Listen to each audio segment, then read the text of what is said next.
दुख कहाँ से उत्पन्न होते हैं इस पर विचार करना सीख जाओ। इन उपायों में कुछ नहीं रखा। वो कन्हैया जिसके घर में विराजित है उस घर पर कभी कोई तिरछी नजर ही नहीं डाल सकता, क्योंकि वो तो खुद तिरछी नजर लिए बैठा है। कोई उसके घर का कुछ बाल बाका नहीं कर सकता। क्यों? क्योंकि हमारे अंदर ना भक्ति की कमी है, हमारे अंदर विश्वास की कमी है, हमारे अंदर ज्ञान की कमी है और हमारे अंदर वैराग्य की कमी है। यही जब पुष्ट नहीं है तो कुछ भी करते रहना, चाहे सारा जीवन भी उपाय करते रहना, न घर के अंदर से शांति कम, अशांति कम होगी, न शरीर का रोग कम होगा, कोई काम नहीं बनेगा। भक्ति करो परमात्मा की, देखो फिर कितना आनंद आता है। विशुद्ध भक्ति करो परमात्मा की। प्रत्येक प्राणी के अंदर परमात्मा का दर्शन करो, इसी को भक्ति कहते हैं। प्रत्येक प्राणी के अंदर, प्रत्येक माता के अंदर परमात्मा का दर्शन करो, इसी को भक्ति कहते हैं। बस फिर क्या रखा है? सुख और दुख ये तो परमात्मा की एक प्रयोगशाला है। यहाँ तो करोगे तो दुख आएगा, ना करोगे तो दुख आएगा। ये तो आना है। पूर्व जन्म में जो भोग कर आए हो उसे यहाँ भोगोगे, जो करके आए हो यहाँ भोगोगे, जरूर भोगोगे। लेकिन भक्ति करके अगला रास्ता साफ कर लो। बस अगला रास्ता जाना सबको है, सब जाओगे यहाँ से। अकाट्य है बिल्कुल, कोई रहता हो तो बता दियो भैया, सब जाओगे। और जब जाना यहां से है, इकट्ठे कई जहां के जर, कई मुल्कों का मालिक था, और सिकंदर जब गया मरकर तो उसका हाथ खाली था। क्या ले गया भैया? जाएगा तो वो भक्ति जाएगी परमात्मा की। इसलिए भक्ति करो परमात्मा, यही भागवत जी सिखाती है और कुछ नहीं। अगर भागवत कथा सुननी हो तो भक्ति करना सीख जाओ इन 7 दिनों में कि भक्ति परमात्मा की कैसे होती है। बस इसे खेल तमाशा मत समझना कि पंडित जी भजन ना सुना रहे, कथा में आनंद ना आ रहा, भजन बड़े कम सुनाते हैं। जिस कथा में भजन ज्यादा सुनाए जाते हैं वो कथा बहुत अच्छी हो जाती है। अरे सुखदेव जी ने कोई भजन सुनाने गए थे क्या परीक्षित को? परीक्षित का उद्धार करने सुखदेव जी गए थे, भजन एक दिन ना सुनाया सुखदेव जी ने। ये तो कलयुग का प्रभाव है। जिस कथा में झांकी नहीं, ओहो वो कथा बेकार। भगवान को नचा रहे हैं, ट्रालियों पर खड़े कर देते हैं, मंडपों में भगवान की झांकी बना के खड़े कर देते हैं। ये भक्ति है? कीर्तन करो। ये भागवत सिखाती है। अपना जीवन परीक्षित 7 दिनों में, मात्र 7 दिनों में अपना जीवन सुधार लेता है इस कथा से, इस भागवत जी से। क्या हम नहीं सुधार सकते? हमारे अंदर भी वही आत्मा है, हम भी सुधार सकते हैं। लेकिन हम कथा को कथा के ढंग से नहीं सुनते, हम कथा को मनोरंजन के ढंग से सुनते हैं। जिस कथा में ज्यादा कीर्तन होंगे, ज्यादा नाच गाना होगा, वो कथा ज्यादा अच्छी होगी। और जिस कथा में कथाएं होगी भगवान की, ओहो बेकार है। पंडित जी ने तमाम कथाएं सुना के फेंक दी। तो उद्धार कहें के लिए इतनी कथाएं हो रही हैं विश्व में। मैं तो कह रहा हूँ विश्व में इतनी कथाएं रोज होती हैं, हैं? बताओ किसी का उद्धार हो रहा हो तो, हुआ हो तो अभी तक बता दो। और आपके नहीं कह रहा, मैंने ऐसी माताएं देखी हैं। मैं दिल्ली कथा कह के आया पीछे, एक माता जी से भेंट हुई। वो अपने जीवन में 365 दिन में कोई ऐसा दिन नहीं होता जिस दिन कथा ना सुनती हो। काम नहीं यही है, लेकिन उद्धार फिर भी नहीं है। परीक्षित ने 7 दिन कथा सुनकर उद्धार कर लिया, वो माता 365 दिन कथा सुनती है फिर भी उद्धार नहीं है। मैया क्यों टाइम खराब करती है तू? क्यों कथा सुनती है? बड़ा मजा आवे जब भजन हो भगवान, बड़ा आनंद आवे पंडित जी, भाई इसमें ही समय कट जा हमारा। तेरा अरे अब कथा सुनना, आगे किस किस का उद्धार होगा? नारद जी सनत कुमारों से प्रश्न करते हैं यहीं पर कि महाराज इस कथा सुनने मात्र से किसी और का भी उद्धार हुआ है? भक्ति का तो हो गया, ये तो मैं मान गया, ये तो मैंने अपने आंखों से देख लिया, लेकिन इस कथा सुनने से किसी और का भी ऐसा कुछ वर्णन है इतिहास से? बोले हाँ है। बोले तो सुनाओ। तो सनत कुमार कहने लगे कि सुनो नारद जी, तुंगभद्रा नदी के किनारे पर एक अनुपम नामक नगर बसा हुआ। उस गांव में सभी वर्णों के लोग रहते हैं, ब्राह्मण, क्षत्रिय, वैश्य, शूद्र सब रहते हैं उस गांव में, और बड़े आनंद के साथ रहते हैं, बड़े प्रेम के साथ रहते हैं। उसी गांव में एक ब्राह्मण थे जिनका नाम था आत्मदेव। आत्मदेव ब्राह्मण थे, बड़े कर्मकांडी ब्राह्मण, बड़े योग्य ब्राह्मण थे, बड़े विद्वान ब्राह्मण थे।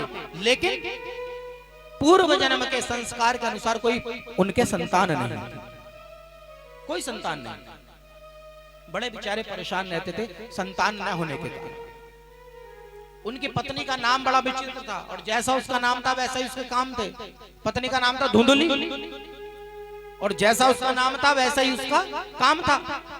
जब तक 2-4 घरों में लड़ाई नहीं करा देती थी तब तक उसे खाना नहीं पचता था। उसकी उधर उसकी उधर उसकी उधर कर कर आके अपना लठिए बजवाई और अपने घर आ गई, तब वो खाना खाती थी। उसका ही पंडित जी उसकी आदत से भी बड़े परेशान। विद्वान ब्राह्मण थे, कर्मकांडी ब्राह्मण थे, लेकिन संतान कोई थी नहीं।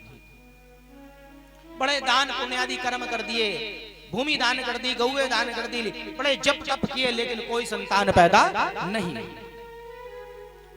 एक दिन मन में बड़ा विचार आया, बड़ा खिन्न मन हुआ पंडित जी का, और अपना झुलिया उठाई और वो चल दिए वन की ओर। एक वट वृक्ष के नीचे बैठ गए। उसी समय क्या होता है कि कुछ महात्माओं की टोली आती है। समीप बिल्कुल पास में ही एक तालाब था, सरोवर था। उन महात्माओं ने सरोवर में जलपान किया और जैसे ही बाहर निकले तो पंडित जी महाराज ने महात्माओं की टांग पकड़ ली, गिर गए, चल रोने लगे। महात्माओं ने कहा, हे ब्राह्मण देवता, क्या कारण है, क्यों रो रहे हो, क्यों परेशान है? तो पंडित जी ने कहा कि महाराज, दिग्जीवितम प्रजाहीनम दिग्गृहम च प्रजाविना दिग्धनम चानपतस्य दिक्कुलम संतति विना। महाराज, संतानहीन जीवन को धिक्कार है और संतानहीन घर को भी धिक्कार है और संतानहीन धन को भी धिक्कार है और संतानहीन कुल को भी धिक्कार है। और महाराज, जो कोई गाय पालता हूं है वो दोबारा ब्याती नहीं, बांझ हो जाती है। कोई गमला, कोई वृक्ष घर के अंदर लगाता हूं महाराज, वो भी सूख जाता है। मेरी समझ में नहीं आ रहा, मुझे संतान चाहिए। महात्माओं ने पंडित जी के मस्तक की रेखा पढ़ी और कहा कि पंडित जी महाराज, संतते सगरो दुख बातम पुरहा। 7 जन्मों में भी कोई संतान नहीं है। इस जन्म की तो बात छोड़ो, अगले 7 जन्मों में भी हमने तुम्हारे मस्तिष्क की रेखा देख ली है। विवेक धार्य धारण करो और भगवान के चरित्र का, भगवान का स्मरण करते रहो, भाई इसमें उद्धार है तुम्हारा। आत्मदेव ने कहा, नहीं, मुझे पुत्र चाहिए। अगर आज तुमने मुझे पुत्र होने का आशीर्वाद नहीं दिया तो मैं अपने यहीं पर प्राण त्याग दूंगा। मुझे महाराज पुत्र चाहिए, क्योंकि मैं जानता हूं कि पुत्र के बिना सदगति नहीं है। कैसे सदगति नहीं है? एक पुंग नामक नरक है, पुंग नामक नरक। और जब उस नरक में माता पिता गिर जाते हैं, पहुंच जाते हैं, तो केवल पुत्र ही एक ऐसा है जो अपने माता पिता को उस नरक से बाहर निकाल कर लाता है। ये शास्त्र कहते हैं, ये शास्त्र कहते हैं। अब शास्त्र विधि को तो छोड़ो, शबरी के कोई संतान नहीं थी, है थी क्या? लेकिन सबरी ने ऐसी भक्ति करी कि उसे किसी की सदगति करने की कोई जरूरत ही नहीं पड़ी। ना उसने किसी ने उसका बिचारी का महीना निकाला, ना किसी ने 13वीं की, ना किसी ने उसका श्राद्ध किया, लेकिन शबरी को सदगति प्राप्त हो गई। ऐसी भक्ति को गोपिकाएं, नरसिंह जी चले गए यहाँ से। कलयुग की बात है, कोई पुरानी बात नहीं है? उनका किसी ने कुछ नहीं किया, ना कोई तेरी की ना कुछ की, लेकिन वो सदगति नरसिंह जी को मिली कि किसी चीज की जरूरत ही ना पड़ी। तो ऐसी भक्ति करो कि कोई जरूरत ही ना पड़े। आज वही महात्मा कह रहे हैं, पंडित जी महाराज क्या करोगे पुत्र का? और पुत्र में भी मिल गया, और वो भी ऐसा नालायक मिल गया कि तुम्हारा जीवन ही उसने अगर बेकार कर दिया, तो ऐसे पुत्र से भी क्या फायदा? इससे तो ऐसा है कि भक्ति करो परमात्मा की, है परमात्मा की शरण में चले जाओ, तुम्हारा उद्धार हो जाएगा। तुम्हें क्या जरूरत फिर नरक की? ऐसी भक्ति करो कि नरक में जाना ही ना पड़े। पंडित जी ने कहा कि ये बात मैं नहीं जानता, क्योंकि पंडित जी को ज्ञान तो था, शास्त्रों का ज्ञान तो था, लेकिन ना वैराग्य था और ना ही कोई भक्ति की भावना मन के अंदर थी। केवल ज्ञान की पुटलियां पंडित जी उठाए फिरते हैं। और ज्ञान में क्या होता है? ज्ञान में भक्ति नहीं होती है। भक्ति और ज्ञान बड़ा अंतर है। जब हमारे अंदर ज्ञान होता है, जब हमारे अंदर ज्ञान की उत्पत्ति होती है, ये बेना दक्षिण को मुख मत करे, हैं? दक्षिण को मुख करके पूजा कर रही तू, हैं? तुझे क्या हो गया? तुझे लगने का ना है ना, सीधा कर ले, पूरब को कर ले। ये ज्ञान है, ये ज्ञान है। हम कहीं हवन कीर्तन करने जाते हैं, हवन कराने जाते हो, तो अगर कोई बेचारा भूल से दक्षिण को मुख करके खड़ा भी हो गया तो माता उसका मुख फेरती, इधर खड़ा हो, इधर हाय कैसे खड़ा, इधर खड़ा हो, पूरब को मुख कर ले, दक्षिण को मुख कर रहा। अरे ये पता नहीं कि जिस दिन मरेगा दक्षिण को ही टांग हो जाएगी तेरी, उस दिन तुझे कोई सीधा करने वाला ना होगा। उस दिन तुझे दक्षिण की टांग कर दी जाएगी तेरी, उस दिन कोई तुझे पूरब को ना करेगा, हैं? अब तू दक्षिण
पूजा होती है। निष्काम भाव से अगर पूजा करोगे तो चाहे दक्षिण को मुख करके कर लो, और चाहे पूरब को कर लो, चाहे लेट के कर लो, चाहे बैठ के कर लो, चाहे चलते कर लो, चाहे बैठते कर लो, कुछ भी कर लो, वो भक्ति है।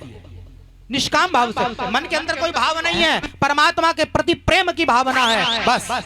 अगर ये भाव लेकर पूजा करोगे तो उसे भक्ति कहते हैं। और अगर तुम ये कहोगे कि मेरा पेपर ठीक हो जाए, मैं भगवान की पूजा करूं, मेरे पेट का दर्द ठीक हो जाए, मेरे घुटनों का दर्द ठीक हो जाए, मैं इस मंत्र का जाप करूं,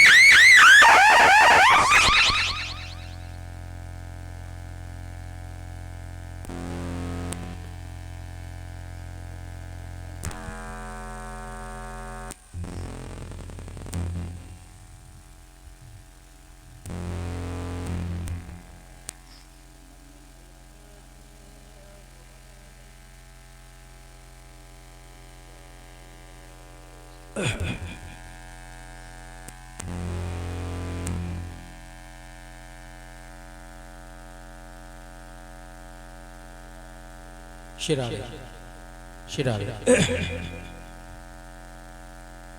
तो जो सकाम पूजा होती है उस पूजा में विचार करना चाहिए, हाँ, कि हम किस ओर बैठकर पूजा कर रहे हैं, कैसे कर रहे हैं, कब कर रहे हैं, कब करनी चाहिए। लेकिन जो भक्ति करते हो परमात्मा,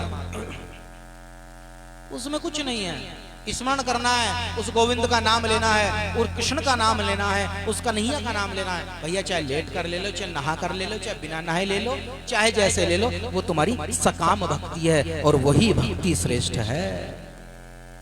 परीक्षित महाराज 7 दिन तक न कुछ खाए, न कुछ पिए, न उठे, न नहाए, कुछ नहीं किया 7 दिन तक, केवल बस। ये जीवन में याद रखना, क्योंकि हमें मुक्त होना है इस जन्म और मरण के चक्कर।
श्री राधे श्री राधे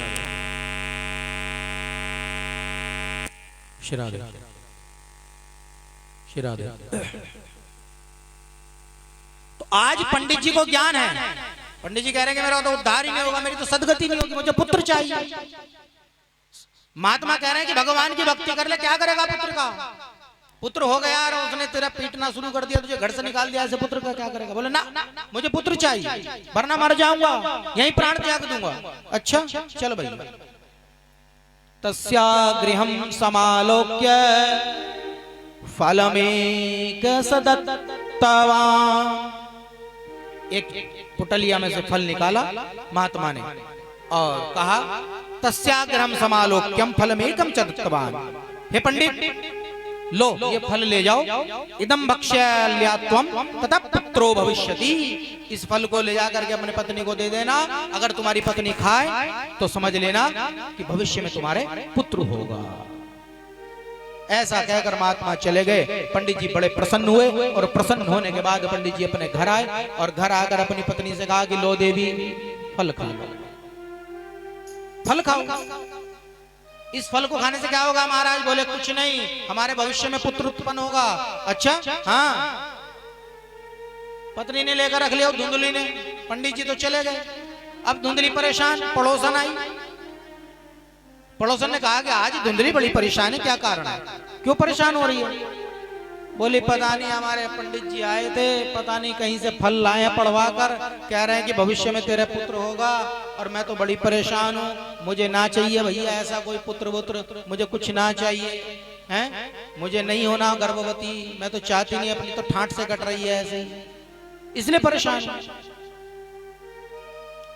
पड़ोसन बोली भैया तुम्हारा आपसी मामला, मैं क्या कर सकती हूँ इसमें। वो चली गई। अब बहन आती है शाम के समय, धुंधली बहन क्यों परेशान है, क्या कारण है? बोली बहन कारण क्या? कारण ये है, ये फल है कारण, इसको खाऊंगी गर्भवती हो जाऊंगी। हैं? गर्भवती हो गई, काम धाम मुझसे कुछ होगा नहीं, मेरी नंद आ जाएगी और वो सारा माल यहाँ से रफू चक्कर कर जाएगी, इसलिए मैं कोई बच्चा नहीं चाहती, इसका क्या करूं? तो बहन ने कहा तू चिंता क्यों कर रही है? बोले और तू एक काम कर ले। बोले क्या? इस फल को तो दे दे अपनी गाय को और तू गर्भवती होने का नाटक कर और कुछ ही महीने के बाद मेरे बालक उत्पन्न होने वाला, तू ले लिए, उसके बदले मुझे धन दे दिए। धुंधली समझदार बहुत थी। धुंधली कहा ये काम ठीक है भाई, ये काम कर लो। बोले तो ऐसी कर ले चल, क्योंकि जो वो बहन थी वो भी बड़ी लालची थी और उसने लालच में आकर ये काम बोल दिया। और सुन कहा कि देख पंडित जी से कह दे कि कहीं किसी गांव में चले जाए 2-4 महीने कथा करने, लौट करना है इतने तो काम बन सकता। अब धुंधली ने पंडित जी से कहा कि देखो अब तुम्हें यहाँ रहते रहते बहुत दिन हो गए, जाओ कोई कथा भागवत करके आओ और 2-4 महीने जाओ यहाँ से। अब पंडित जी ने भी अपनी झोला उठा लिया, चल ठीक है, पंडित जी भी चले गए वहां से। धुंधली ने गर्भवती होने का नाटक करना शुरू कर दिया। कुछ माह के बाद धुंधली की बहन के एक बालक हुआ, पुत्र हुआ और वो उस पुत्र को लेकर धुंधली के पास आ गई। ले मुझे धन दे दे। अब वो धन लिया और चलिए। अब हल्ला मच गया सारे गांव में कि भैया पंडित जी के पुत्र हुआ है, पंडित जी के पुत्र हुआ, पंडित जी के पुत्र हुआ। पंडित जी भी किसी पड़ोस के गांव में कथा कर रहे थे, किसी ने जाकर कह दिया, बस पंडित जी ने भी छलांग मार दी वहीं से। बड़े प्रसन्न हुए पंडित जी, चले गए। जाकर देखा तो पुत्र के दर्शन किए। पंडित जी बड़े प्रसन्न चित्त हैं, गौएं दान करनी शुरू कर दी ब्राह्मणों को, भूमि दान करना शुरू कर दिया ब्राह्मणों को। प्रसन्न हो गए, वाह पुत्र हुआ। पंडित जी ने कहा 10वें दिन कि देवी अब हम इसका नामकरण करेंगे। धुंधली ने कहा ठहरो, ये तुम्हारा पुत्र नहीं है जो तुम नामकरण करोगे, इसका नाम तो मैंने पहले ही सोच लिया, मेरा पुत्र है, मैं रखूंगी इसका नाम, तुम कौन होते हो? पंडित जी ने सोचा ज्यादा कुछ कहूंगा झगड़ा और करेगी, चलो तू ही रख ले नाम इसका। देवी तूने इसका नाम क्या सोचा, क्या नाम रखेगी इसका? बोले मैं धुंधली और ये धुंधुकारी, मेरा नाम धुंधली और ये धुंधुकारी। पंडित जी ने सोचा चले भाई धुंधुकारी ही सही। अब वो जो फल दिया था गाय को, तो गाय भी गर्भवती हो गई। 1 महीने के बाद गाय ने भी एक बालक को जन्म दिया।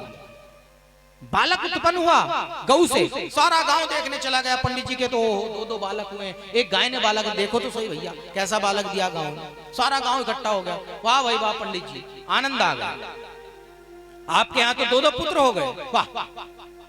10वें दिन पंडित जी ने भी उसका नामकरण करना चाहा, लेकिन देवी से कहा कि वो तेरा बालक था, तूने नाम रख लिया, लेकिन ये मेरा बालक है, मेरी गौ का बालक है, इसलिए इसका नाम मैं रखूंगा। अच्छा, क्या नाम रखोगे इसका? तो जो वो बालक पैदा हुआ था तो उसके कान लंबे थे गौ जैसे, तो पंडित जी ने उसका नाम रख दिया गोकर्ण। जिसके कान गौ जैसे लंबे हो उसे गोकर्ण कहते हैं, गोकर्ण नाम। भागवत जी कह रही हैं कि कालेन तौ जातौ तरुणौ तनया बुभौ गोकर्ण पंडितो ज्ञानी धुंधुकारी महाखला। अब काल के प्रभाव से दोनों पुत्र बड़े हो गए। गोकर्ण जी तो महाज्ञानी महापंडित बन गए, लेकिन धुंधुकारी वो महाखल दुष्ट प्रवृत्ति का हो गया, दुष्ट बन गया। इतना दुष्ट था कि रोज लड़ाई झगड़े, रोज लड़ाई झगड़े, रोज लड़ाई झगड़े। पंडित जी भी परेशान, मारता था, पीटता था, कोई कुछ कह देता था, उसका सामान उठा कर लाता था, ये काम धुंधुकारी करने लगा। एक दिन आत्मदेव जो पंडित जी थे, उन्होंने उस महात्मा जी की बात याद आ गई कि ऐसे पुत्र से तो वैसे ही ठीक है, हैं? क्यों पुत्र चाहता है, वो याद आ गया। तो उन्होंने सोचा कि चल घर छोड़ दे, अभी यहाँ से मरना ही अच्छा है, ऐसे पुत्र से तो, ऐसे जीवन से तो प्राण त्याग नहीं अच्छे। गोकर्ण जी आ गए। गोकर्ण जी ने कहा पिताजी केवल धुंधुकारी की बात पर मर रहे हो? नहीं, तुम तो महाज्ञानी हो, क्यों मर रहे हो? कायर मरते हैं, जाओ तुम यहाँ से और तुम किसी नदी के किनारे, किसी आश्रम के किनारे जाओ, भगवान का ध्यान करो, भगवान की प्राप्ति करो, जाओ यहाँ से, छोड़ दो ये सब कुछ। पंडित जी को ज्ञान आ गया, पंडित जी वहां से चले गए। जब पंडित जी वहां से चले गए तो गोकर्ण जी ने भी सोचा कि तेरा रहना भी यहाँ ठीक नहीं है, तो गोकर्ण जी भी जो है वो भी अपना बोरिया बिस्तर बांधकर वो भी अपने तीर्थों को भ्रमण के लिए चले गए, बद्री का आश्रम चले गए, वहीं पर ध्यान कर रहे हैं। एक दिन धुंधुकारी का क्रोध आ गया किसी बात पर अपनी माता पर, और उसने जो है माता का गला घोट दिया धुंधुकारी ने, धुंधली का, और कुएं में डाल दिया, मार दिया माता को। माता को मारने के बाद 5 वेश्याएं ले आया घर के अंदर। अब उनका लालन पालन करने के लिए खर्चा बढ़ गया अब घर का, तो वो चोरी करनी शुरू कर दी, चोरी करता था, डकैती करता था और उनका भरण पोषण करता था। ओहो, उन वेश्याओं ने एक दिन ठंडे दिमाग से सोचा, जो अपने बाप का ना हुआ, जो अपनी माँ का ना हुआ, जो अपने भाई का ना हुआ, वो हमारा भी नहीं हो सकता, ये तो हमारा भी कीर्तन कर देगा किसी दिन को, हैं? तो एक बोली इसका ही कीर्तन कर दो, इससे तो अच्छा है माल तमाम, क्योंकि पंडित जी जितने बड़े ज्ञानी थे उतने बड़े धनवान बहुत थे, बड़ी भूमि जायदाद थी। बोले जितना माल है इनके घर में सब चक्कर करो यहाँ से, इसका ही कीर्तन कर दो, यही उपाय है। तो एक दिन सो रहा था, सोते सोते 5 वैश्यों ने उसके हाथ और पैर खाट से बांध दिए, गला घोटना शुरू कर दिया धुंधुकारी का, लेकिन मरा नहीं।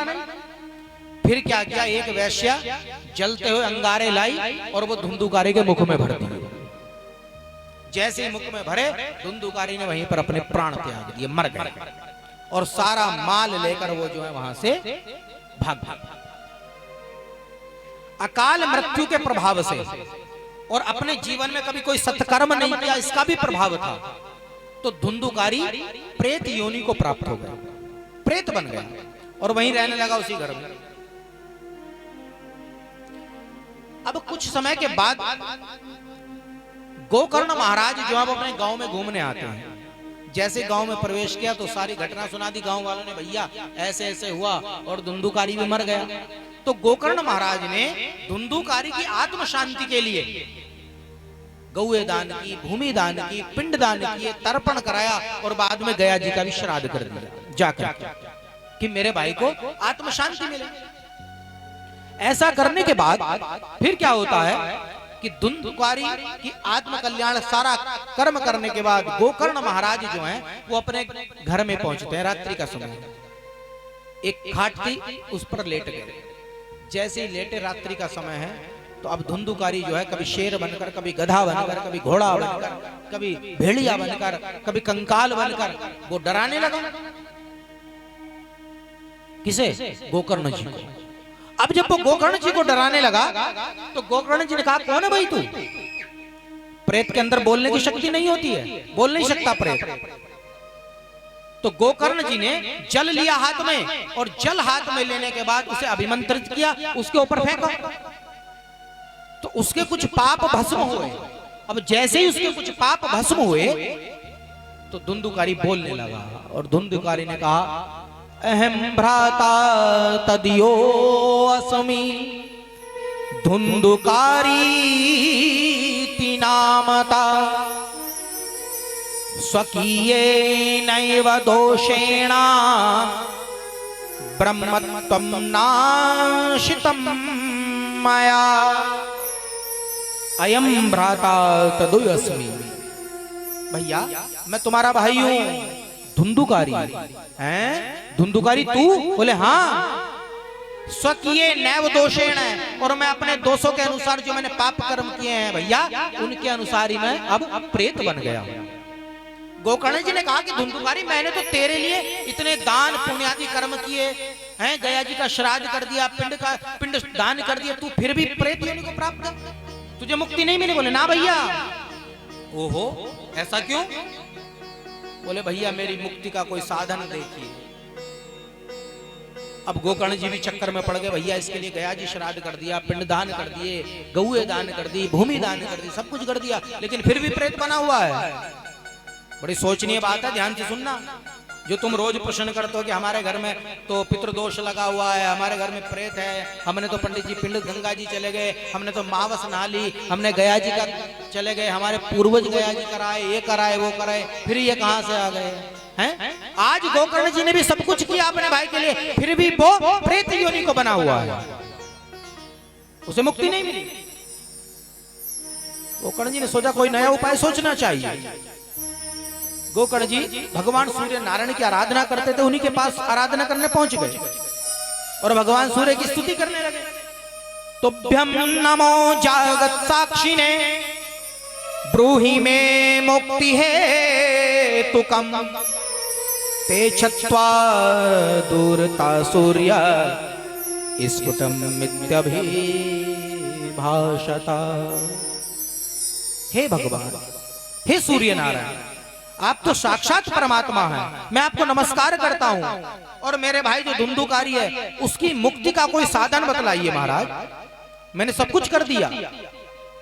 तो सूर्य देव कहने लगे कि गोकर्ण, श्रीमद् भागवतान मुक्ति सप्ताहम वाचनम कुरु इति सूर्यवच सर्वये धर्म रूप तुवे श्रता इदम श्रीमद् भागवतम पुराण।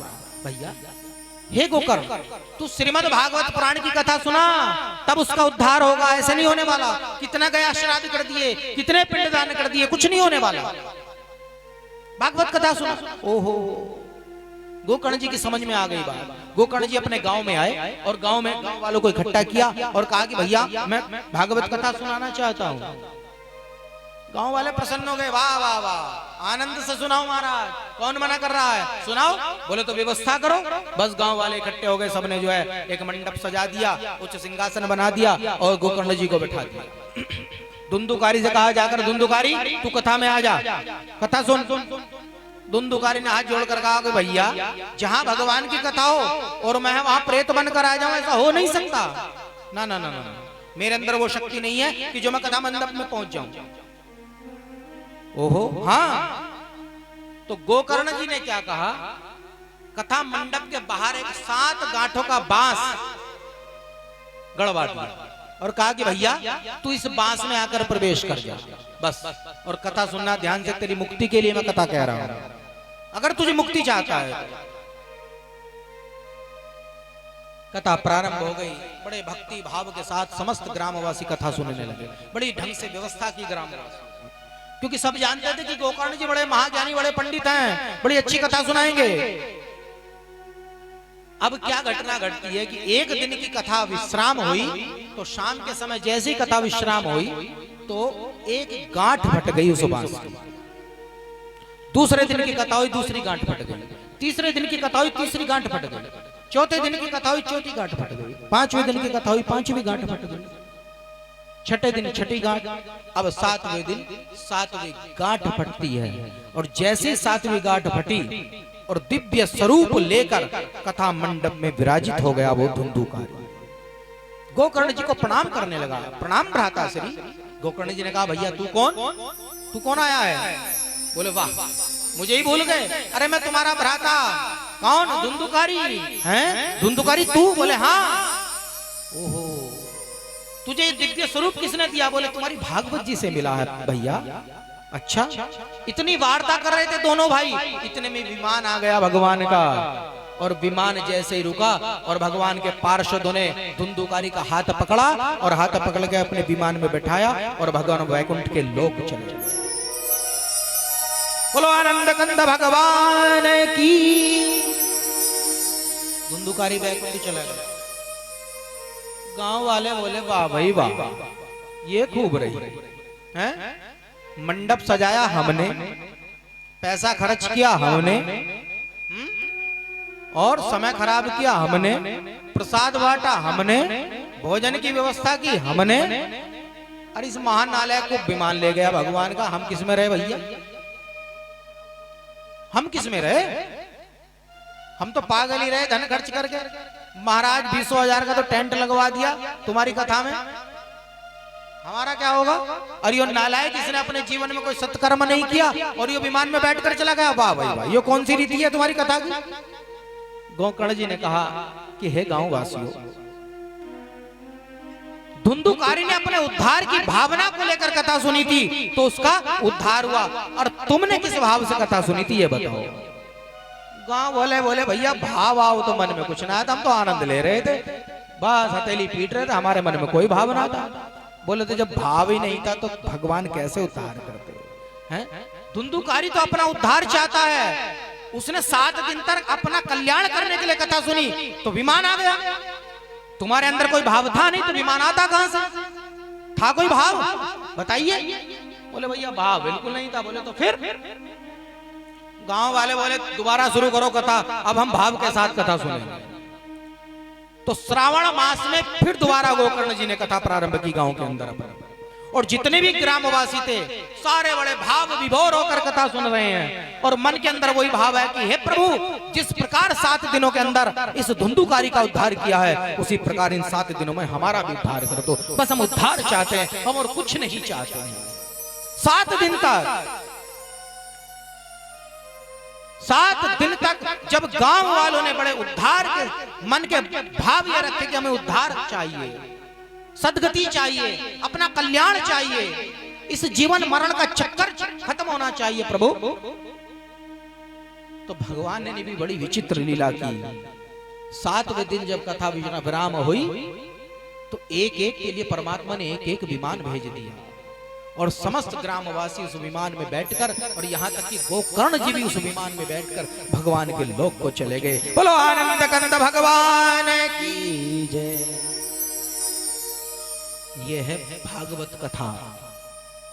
अब तुम देखना कि तुम किस भाव से सुनोगे। जो जिस भाव से सुनेगा उसे वही भाव परमात्मा मिलेगा जरूर, ऐसा कुछ नहीं कि ना मिले। ये मैं बिल्कुल सत्यता कह रहा हूं। ये वो कथा है, ये वो कथा कि जिसने जो बात मन में बैठकर कथा सुन ली कि हमें ये मिलना चाहिए, वो मिलता जरूर है। ये वो कथा। परीक्षित अपना कल्याण चाहते हैं तो परीक्षित का कल्याण हुआ। धुंधुकारी अपना कल्याण चाहता है तो धुंधुकारी का कल्याण हुआ। उन गांव वालों ने अपना कल्याण चाहा तो उनका कल्याण हुआ। जय श्री राधे। देखिए कुछ दानदाताओं के नाम इस प्रकार से हैं, वो अपने नाम सुन लें। बोलो।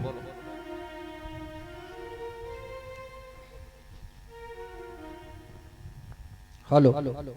1100 रुपए श्रीमान मुनीश कुमार त्यागी, सुपुत्र स्वर्गीय श्री ब्रह्मस्वरूप त्यागी दरोगा जी।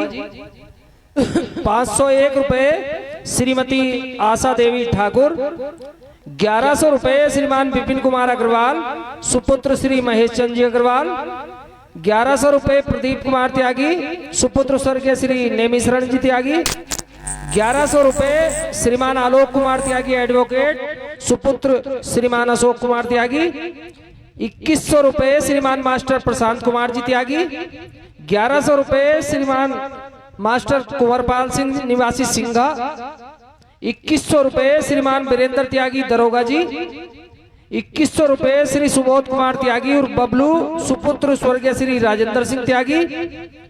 1100 रुपए श्रीमान सुभाष चंद्र त्यागी मंत्री जी। 501 रुपए श्री विकेश कुमार त्यागी और बिक्की, सुपुत्र स्वर्गीय श्री राजेंद्र सिंह त्यागी। 1100 रुपए श्रीमान दुजेंद्र सिंह त्यागी जेलर साहब। 501 रुपए श्रीमान प्रमेश कुमार त्यागी वकील साहब। 501 रुपए श्रीमती बीना देवी धर्मपत्नी स्वर्गीय श्रीमान डॉक्टर विनोद कुमार त्यागी। 501 रुपए श्रीमान संजीव कुमार त्यागी बाबा। 1100 रुपए रविंद्र कुमार त्यागी, सुपुत्र श्रीमान चौधरी रमेश चंद त्यागी। 2600 रुपए श्रीमान भूदेव सिंह त्यागी शर्मा जी। 1100 रुपए श्रीमान राजेश कुमार त्यागी पठान साहब। 21,000 रुपए श्रीमान संजय कुमार अग्रवाल, सुपुत्र स्वर्गीय श्री राकेश कुमार जी अग्रवाल। 1100 रुपए मनोज कुमार जी अग्रवाल, सुपुत्र श्री महेश चंद्र जी अग्रवाल। 1100 रुपए श्रीमान राजेश कुमार शर्मा, ग्राम प्रधान पिलाना निवासी कुलचाना। एक बार पुनः 1100 रुपए श्रीमान भूदेव सिंह त्यागी शर्मा जी। 501 रुपए श्रीमान विनोद कुमार त्यागी मिस्त्री सिलाई मशीन। 501 रुपए विकास त्यागी निवासी लखुवाला। 1100 रुपए मोहित शर्मा, सुपुत्र श्री रावेंद्र शर्मा निवासी डल्लू धनोरा। 1100 रुपए राजीव कुमार शर्मा निवासी सिसोना। 2100 रुपए हिमांचल त्यागी उर्फ पिट्टू निवासी सिसोना। 1100 रुपए शरद त्यागी निवासी सिसोना। 501 रुपए अर्षित त्यागी निवासी सिसोना। 5100 रुपए नकुल कुमार जी निवासी सोहाएड़ी बिजनौर। 501 रुपए श्रीमान राकेश कुमार त्यागी प्रधान जी। 501 रुपए श्रीमान तेजपाल त्यागी भगवन।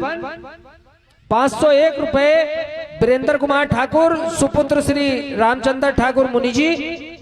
1100 रुपए भानु कौशिक, सुपुत्र श्री मुनीश चंद जी स्वर्गीय मुनीश चंद शर्मा। 501 रुपए श्रीमान मुंशी होराम सिंह जी त्यागी और 101 रुपए विकास त्यागी फौजी, सुपुत्र श्री दिनेश कुमार त्यागी लीडर साहब।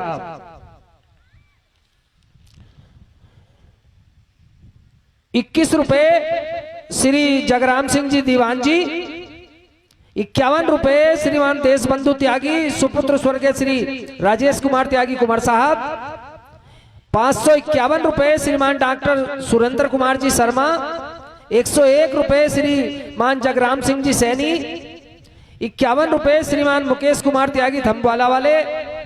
101 रुपए पुनः एक बार श्री तेजपाल सिंह त्यागी भगवान और 101 रुपए श्री देवेश अग्रवाल, सुपुत्र स्वर्गीय श्री सुभाष चंद्र जी अग्रवाल। 201 रुपए श्रीमान रामपाल सिंह जी ठाकुर, सुपुत्र स्वर्गीय श्री बाल स्वरूप सिंह जी ठाकुर। ये सभी धनराशि हमारे ग्राम में जो भागवत कथा चल रही है उसमें दान स्वरूप भेंट कर रहे हैं। बहुत बहुत हार्दिक धन्यवाद। श्री राधे श्री राधे। तो ये कथा जी का महात्मा है कि कथा सुनने से किस किस को लाभ हो जाता है। तो भैया जब धुंधुकारी जैसों का लाभ हो गया, धुंधुकारी जैसों का उद्धार हो गया, तो उससे तो हम जने कितने अच्छे हैं, तो क्या हमारा नहीं हो सकता? लेकिन हो किसी का नहीं रहा। विमान किसी के लिए नहीं आया हो तो बताओ क्यों? क्योंकि न मन के अंदर वो भाव है, न मन के अंदर वो श्रद्धा है, न मन के अंदर वो ज्ञान है, न मन के अंदर वो वैराग्य है, कुछ नहीं है, इसलिए कोई विमान नहीं आता। वो भाव लेकर अगर बैठ जाओ तो विमान अवश्य आएगा। ये तो कलयुग की बात है गोकर्ण जी की, कोई और तो युग की बात नहीं है। विमान आया, एक एक गांव वालों के लिए भगवान ने एक एक विमान भेज दिया। वारे परमात्मा तेरी लीला। तो मैं यही कहूंगा कि भक्ति और भाव के साथ अब कथा जी का श्रवण है। ये तो मैंने आपको महत्व सुनाया अब तक कि कथा सुनने से क्या महत्व है, कथा कराने का क्या महत्व है, कथा के क्या लाभ हैं। धुंधुकारी जैसा पापाचारी व्यक्ति, उसका उद्धार हो जाता है। भक्ति के दो पुत्र ज्ञान और वैराग्य वो तरुण अवस्था में आ जाते हैं। ये कथा के लाभ है। कथा करनी चाहिए, कथा सुननी चाहिए, जब भी समय मिले कथा सुननी चाहिए। और परमात्मा तो यहां तक कहते हैं कि जब तक मेरी कृपा नहीं होती तब तक कोई मंडप में जा नहीं सकता। मेरी कृपा के बगैर जा नहीं सकता। आज तुमने अगर मन में ये विचार किया कि हमें भगवान की कथा सुननी है, परमात्मा की कथा सुननी है, मन में भाव बनाया और कथा के लिए तैयारी कर दी, 3 बजे सब तैयार हो गए, इतने में रिश्तेदार आ गए, बस हो गई कथा। पहले रिश्तेदारों को देखोगे, कथा को सुनो। क्यों? क्योंकि भगवान की कृपा नहीं थी, इसलिए रिश्तेदार पहुंच के तुम्हारी कथा सुननी खत्म, बंद बिल्कुल। परमात्मा की कृपा के बगैर मंडप में आ ही नहीं सकते। ये तो भगवान उन्हें लाभ देता है जिन पर अपनी कृपा बरसाता है। इसलिए मैं कह रहा हूं कि परम सौभाग्यशाली हैं आप। ये जो क्षण आपको प्राप्त हुए इनका लाभ उठा लो। गंगा यमुना सरस्वती सारी नदियां यहाँ बह रही हैं, यहीं डुबकी लगा लो। कहाँ हरिद्वार गर्मियों में घूमने जाते हो, गर्मी पड़ रही, चलो हरिद्वार, मार छलांग लगाओगे, तमाम दिन गंगा जी को दूषित करोगे, फिर अपने घर को लौट के आओगे। कहाँ गए थे? हरिद्वार गए थे। क्यों गए थे? गंगा मैया नहाने गए थे। लाए क्या थे भैया? पाप की गठरी बांध कर लाए।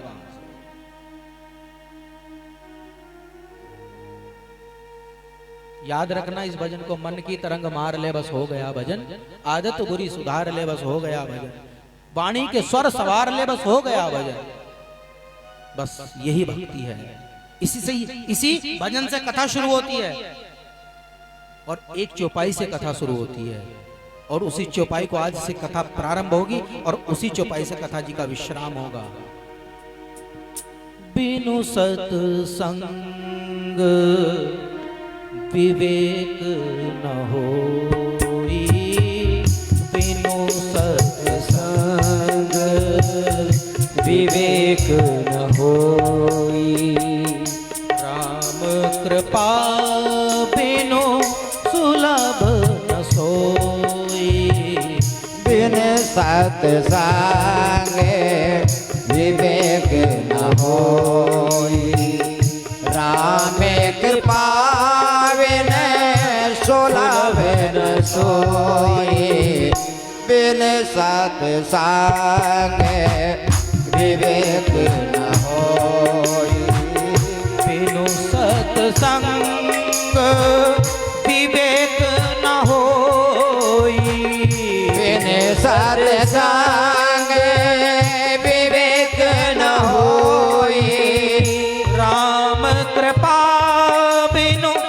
सुलभ न सोई, राम कृपा बिन सुलभ न सोई, बिन सत्संग विवेक न होई, बिन सत्संग विवेक न होई।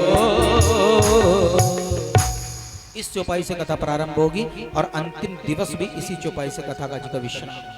बिनु सत्संग विवेक ना हो, जब तक जीवन में सत्संग नहीं होगा तब तक विवेक की जागृति नहीं होगी, और जब तक विवेक की जागृति नहीं होगी तब तक परमात्मा की प्राप्ति हो नहीं सकती। ये तुलसीदास जी कह रहे हैं अपनी रामायण, बिनु सत्संग विवेक ना हो। दूसरी लाइन भी लिखते हैं, राम कृपा बिनु सुलभ न सोई। और भैया सत्संग भी राम की ही कृपा के, जब तक राम की कृपा नहीं होगी तब तक सत्संग भी जीवन में हो नहीं सकता। अब सत्संग किसे कहते हैं? तुम तो सत्संग समझते हो कि हमने कथा में बैठ गए, हम सत्संग करके आ रहे हैं। किसी के घर पहुंच गए, कीर्तन कर लिया, माताओं ने ढोलक बजा ली, ताली बजा ली, कहाँ गए थे? कीर्तन करके आए, सत्संग करके आए। इसको सत्संग नहीं कहता मैं, ये सत्संग नहीं है। एक भजन गाती हो, 4 की बुराई करती हो वहां पर बैठकर, ये सत्संग नहीं है। पूरी रात 11, 12, 1 बजे तक बैठी रहती हो और वो उसके कान में उसकी, वो उसके कान में वो उसकी, वो उसके कान में उसकी, और ताली पीटती रहती हो, मुंह से फड़फड़ाती रहती हो और काम हो गया। कहाँ गई थी? बोले सत्संग करके आई है। इसको सत्संग नहीं कहता मैं, ये सत्संग नहीं है, ये आडंबर है, ये दिखावा है। जिनको, जिसने जीवन में सत्य को धारण कर लिया हो, जिसने अपना जीवन संतों जैसा बना लिया हो, वो सत्संग है, उसी को सत्संग कहते हैं। जिसने अपना जीवन संतों जैसा बना लिया हो, उसको सत्संग कहते हैं। ये नहीं, ये सत्संग नहीं है। अब कथा में बैठी हूं, यहां घर जाकर कहो कि हम तो सत्संग करके आए हो, कथा सुन के आए, नहीं। संतों जैसा आचरण बनाओ अपना, संतों जैसा आचरण बनाओ अपना, अपने जीवन को संतों जैसा बना लो। कैसा कैसा जीवन होना चाहिए?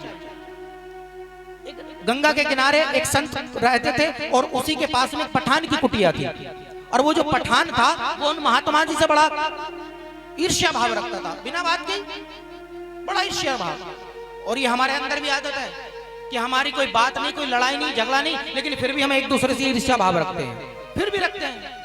कोई लड़ाई नहीं, कोई झगड़ा नहीं, कुछ नहीं, सब अपना अपना खा रहे हैं, अपना अपना पहन रहे हैं, लेकिन फिर भी पड़ोसी पड़ोसी को देखकर ईर्ष्या भाव रखेगा। समझ में नहीं आती क्या है? ऐसे ही वो रखता था। अब एक दिन क्या हुआ, महात्मा जी जैसे गंगा जी का स्नान करके आए, उस पठान ने उनके ऊपर थूक दिया। ओहो, जैसी थूका तो महात्मा जी बेचारे फिर गंगा स्नान करने चले गए, क्योंकि अपवित्र हो गए थे। बाहर जैसे ही निकल कर आए, पठान ने फिर थूक दिया, फिर स्नान किया। बाहर आए, फिर थूक दिया, फिर स्नान करके आए। पठान थूकता रहा और वो स्नान करते रहे। थूकते थूकते थूकते थूकते गला भी सूख गया, थूक आना बंद हो गया, और वो स्नान करते रहे, वो स्नान करते रहे। अंत समय ये हुआ कि जब थूक भी बंद हो गया तो वो पठान जो है चरणों में गिर गया महात्मा जी के। और चरणों में जैसे ही गिरा और कहा कि मुझे क्षमा कर दो, ये मेरा अपराध है, मेरे अपराध को क्षमा करो महात्मा जी। तो उन महात्मा जी उस पठान को हृदय से लगा लिया, हृदय से लगा लिया। बोले पठान काहे की चिंता कर रहा है, तेरा कोई दोष नहीं है। और बोले ना, तेरी कोई गलती नहीं है। अगर तू आज मुझ पर नहीं थूकता तो मुझे 108 बार गंगा जी में स्नान करने का पुण्य नहीं मिलता रे पठान, तूने तो मेरा कल्याण कर दिया, तेरी कोई दोष नहीं है। और हमारे ऊपर कोई थूक दे तो मार लट्ठ बज जाएंगे, रिपोर्ट हो जाएंगी, कत्लेआम हो जाएगा। हैं? तो संतों जैसा जीवन जिसने अपना बना लिया हो, समझ लो उसने सत्संग किया है, ये ढोल ढमाका कुछ नहीं है। संतों जैसा आचरण जिसने अपना जीवन बनाया। संत, कोई तुझको बुरा कहे तू कर उसका क्षमा, कोई तुझको बुरा कहे तो तू कर उसको क्षमा। ऐसी आदत डाल लो, बस हो गया बचा। अगर कोई तुम्हारी बुराई भी कर रहा है, बड़ी अच्छी बात है भैया, कर, बड़ी अच्छी बात है, परमात्मा ने तुझे इसी लायक बनाया, तू कर। लेकिन हम क्या करते हैं, किसी ने हमारी बुराई करी, तुमने 4 उसके ऊपर ठोक दी, किसी ने 1 जबत मारा, तुमने 4 और उसको मार दिए। ये क्या हुआ? वो तो गमार था, तुम उससे भी बड़े वाले बन गए, तुम संत नहीं रहे। संतों जैसा आचरण, जो कुछ कह रहा कह ले भैया, तू मुझे नहीं कह रहा, तू परमात्मा को कह रहा है, तू उसे कह रहा है, क्योंकि जो परमात्मा तेरे अंदर है वही परमात्मा मेरे अंदर है। मैं तेरे अंदर परमात्मा के दर्शन करता हूं, तो तू भी क्षणिक मेरे अंदर परमात्मा का दर्शन कर रहा होगा। मेरा क्या बिगड़ रहा है? भगवान को दे रहा है गाली, उसे दे, खूब दे, रोज दे।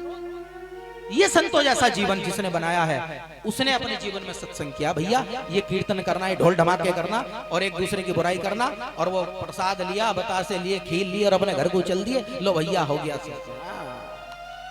इससे तो कहीं मत जाओ, अपने घर पड़े रहो, उससे वो ठीक है। मत करो किसी की बुराई, भागवत जी ये नहीं सिखाती। दृढ़ संकल्प कर लो, मन के अंदर जितने भी हमारे विकार हैं खत्म करने हैं 7 दिनों में, तो विमान आएगा, वरना कुछ नहीं होने वाला। खूब रोज टीवी पे सुनो, खूब उपाय करो सुन करके, क्या होने वाला? कुछ फर्क पड़ रहा हो तो बता दो, किसी के घर से अशांति गई हो तो बता दो, किसी के घर से दुख गया हो तो बता दो, किसी के शरीर से रोग गया हो तो बता दो।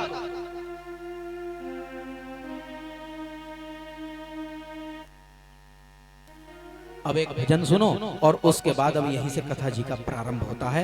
ये तो कथा का महत्व था। बेटा एक भजन सुना। भुलिवा के बिहारी लाल की जय। जीवन की डोर तुमसे बांधी है सांवरे। जीवन की डोर तुमसे बांधी है सांवरे। जीवन की डोर तुमसे बंधी है सांवरे। दर्शन की भीख दे दो, दर्शन की भीख दे दो। नैना है बाबरे, दर्शन की भीख दे दो। नैना है बाबरे। जीवन की डोर तुमसे बांधी है सांवरे। के डोर तुमसे बंधी है सांवरे। ताली बजा करके हाँ जय हो।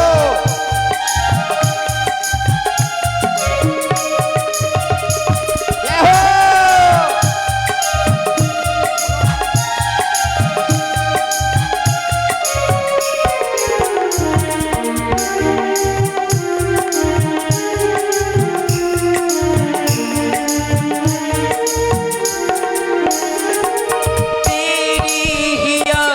में हम दिन रात जल रहे हैं।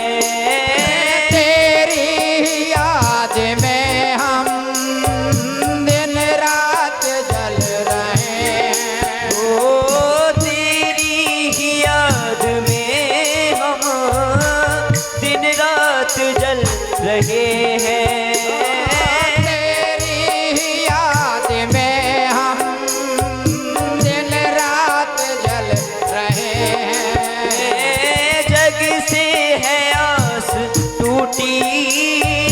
गिर गिर के चल रहे हैं। जग से है आस टूटी गिर गिर के चल रहे हैं। जग से है आस टूटी गिर गिर के चल रहे हैं। जग से है आस टूटी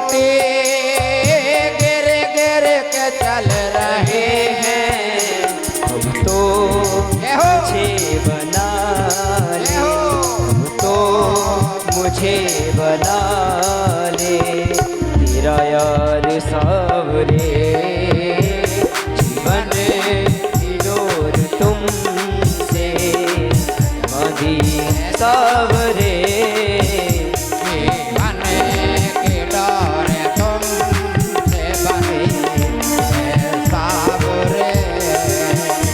दर्शन की भीख दे दो, दर्शन की भीख दे दो। नैना है बाबरे।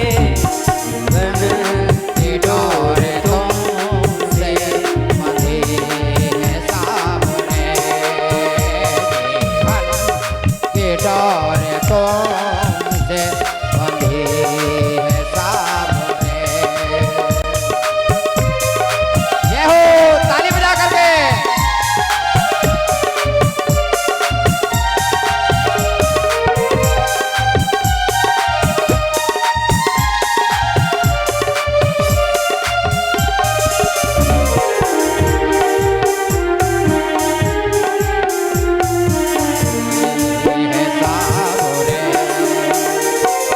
ढूंढा गली गली में, भटका डगर डगर में। उठा गली गली में, भटका गली में। ओ ढूंढा गली गली में, भटका डगर डगर में। ढूंढा गली गली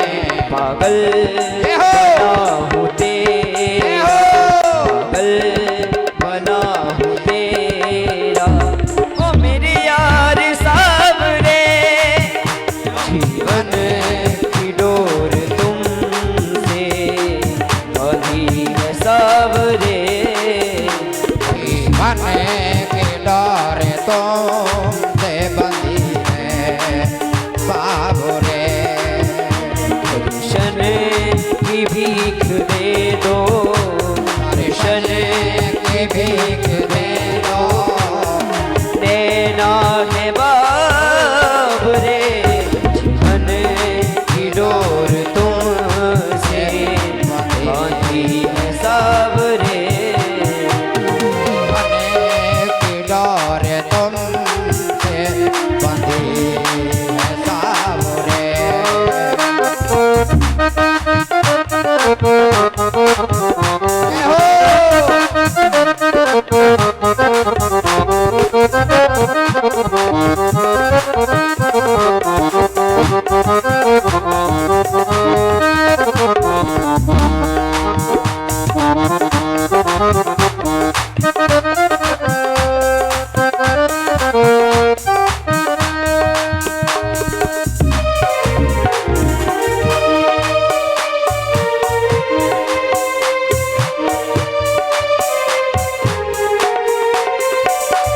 दर पे मैं आया तेरे चरणों में मुझको रखना, दर पे मैं आया तेरे चरणों में मुझको रखना, ओ दर पे मैं आया तेरे चरणों में मुझको रखना, दर पे मैं आया तेरे चरणों में मुझको रखना, ओ मैं तो हूँ पतित पापी, करुणा की दृष्टि रखना, मैं तो हूँ पतित पापी, चरणों की दृष्टि रखना, लो शरण में मुझको, लो शरण में मुझको,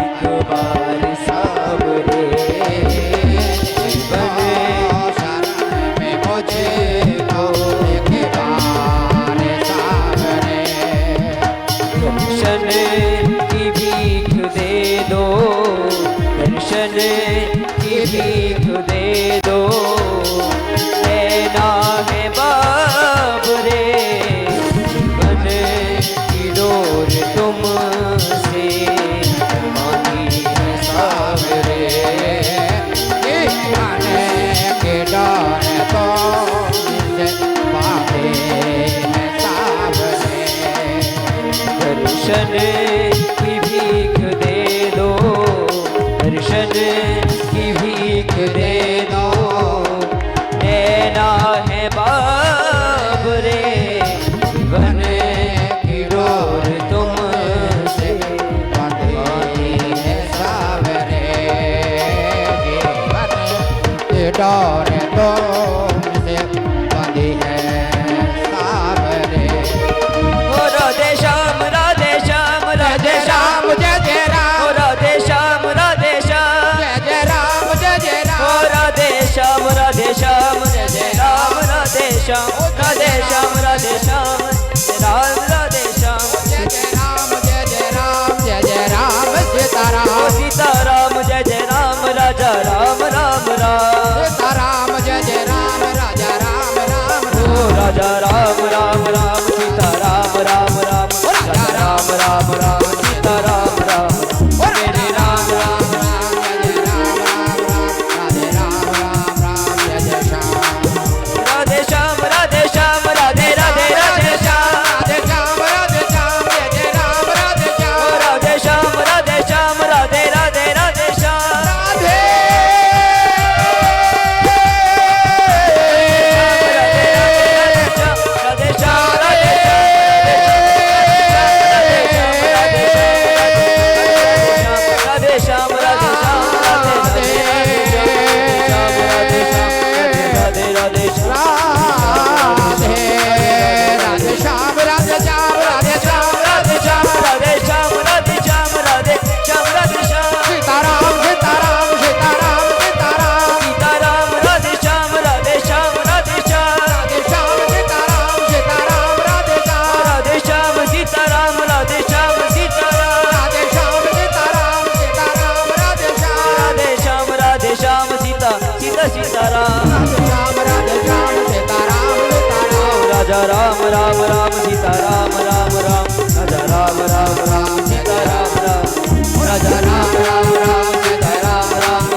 की जय। बोलो कृष्ण कन्हैया लाल की जय। बोलो व्यास जी महाराज की जय। जय जय श्री राधे।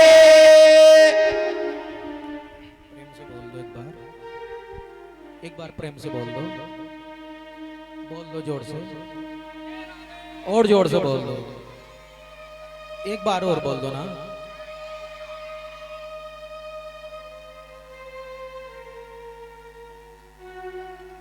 आलस आ गया था, उतर गया।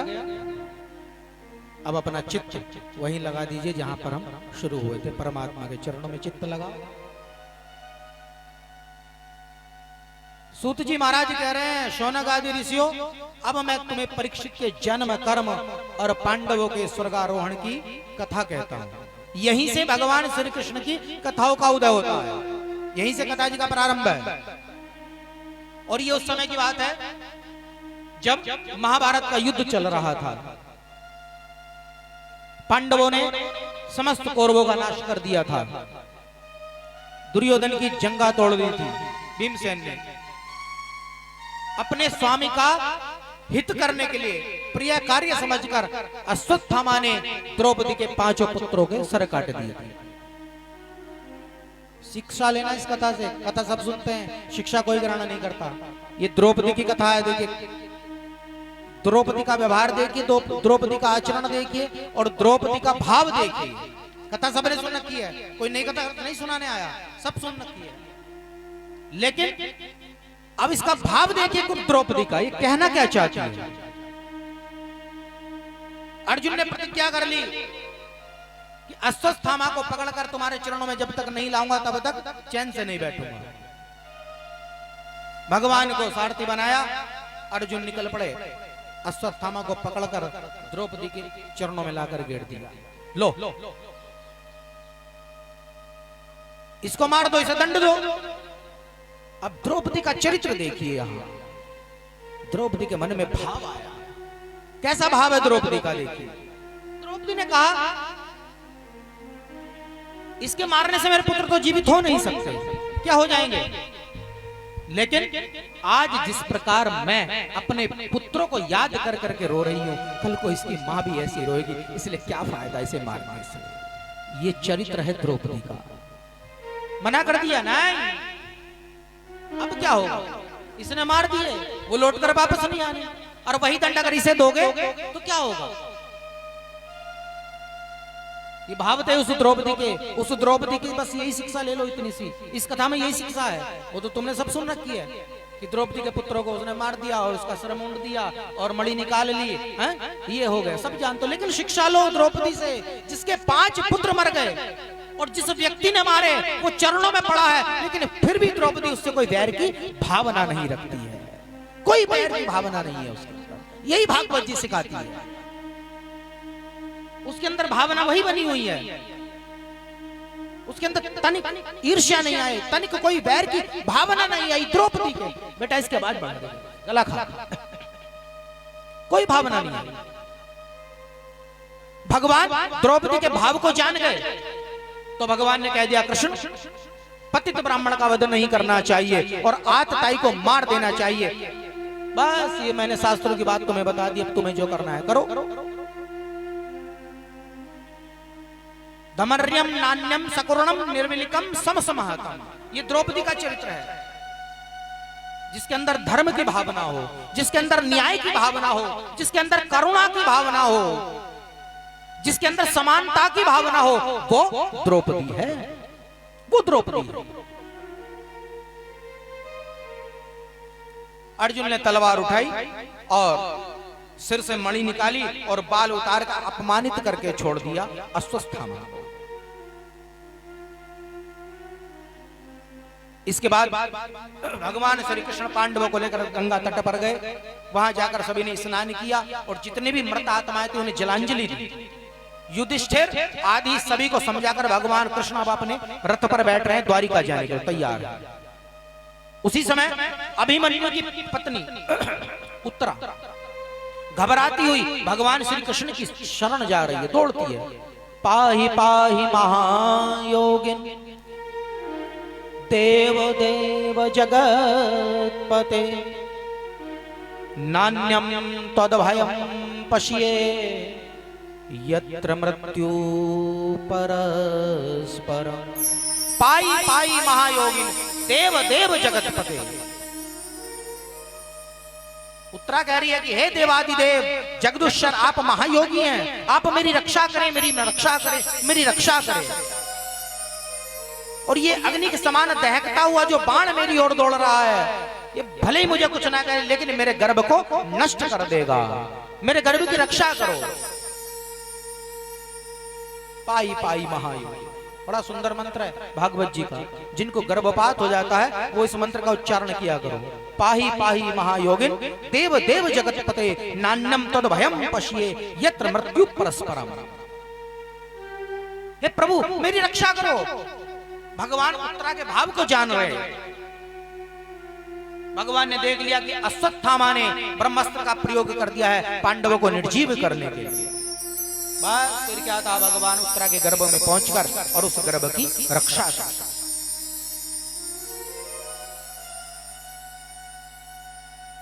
हमारे किसी को कोई मार दे तो हम संकल्प लेके कि तूने एक मारा, जब तक मैं तेरे 5 न मार दूंगा तब तक चैन से नहीं बैठता।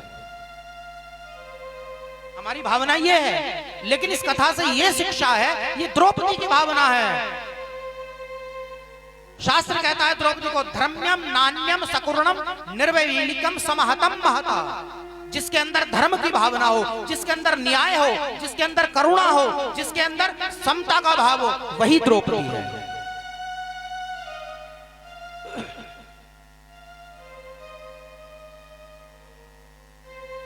भगवान उत्तरा के गर्भ में जाकर उत्तरा के गर्भ को रक्षा करते हैं। उसके बाद परमपिता परमात्मा समस्त पांडवों को लेकर, अभी एक व्यक्ति और पड़े हुए थे, कौन? भीष्म पितामह, जिन्होंने प्रण किया था कि जब तक परमात्मा सामने नहीं होंगे तब तक प्राण नहीं त्यागूंगा। पांडवों को लेकर भीष्म पितामह के पहुंचते हैं। भीष्म पितामह ने जैसे ही भगवान का दर्शन किया, बड़ी सुंदर स्तुति की परमपिता परमात्मा।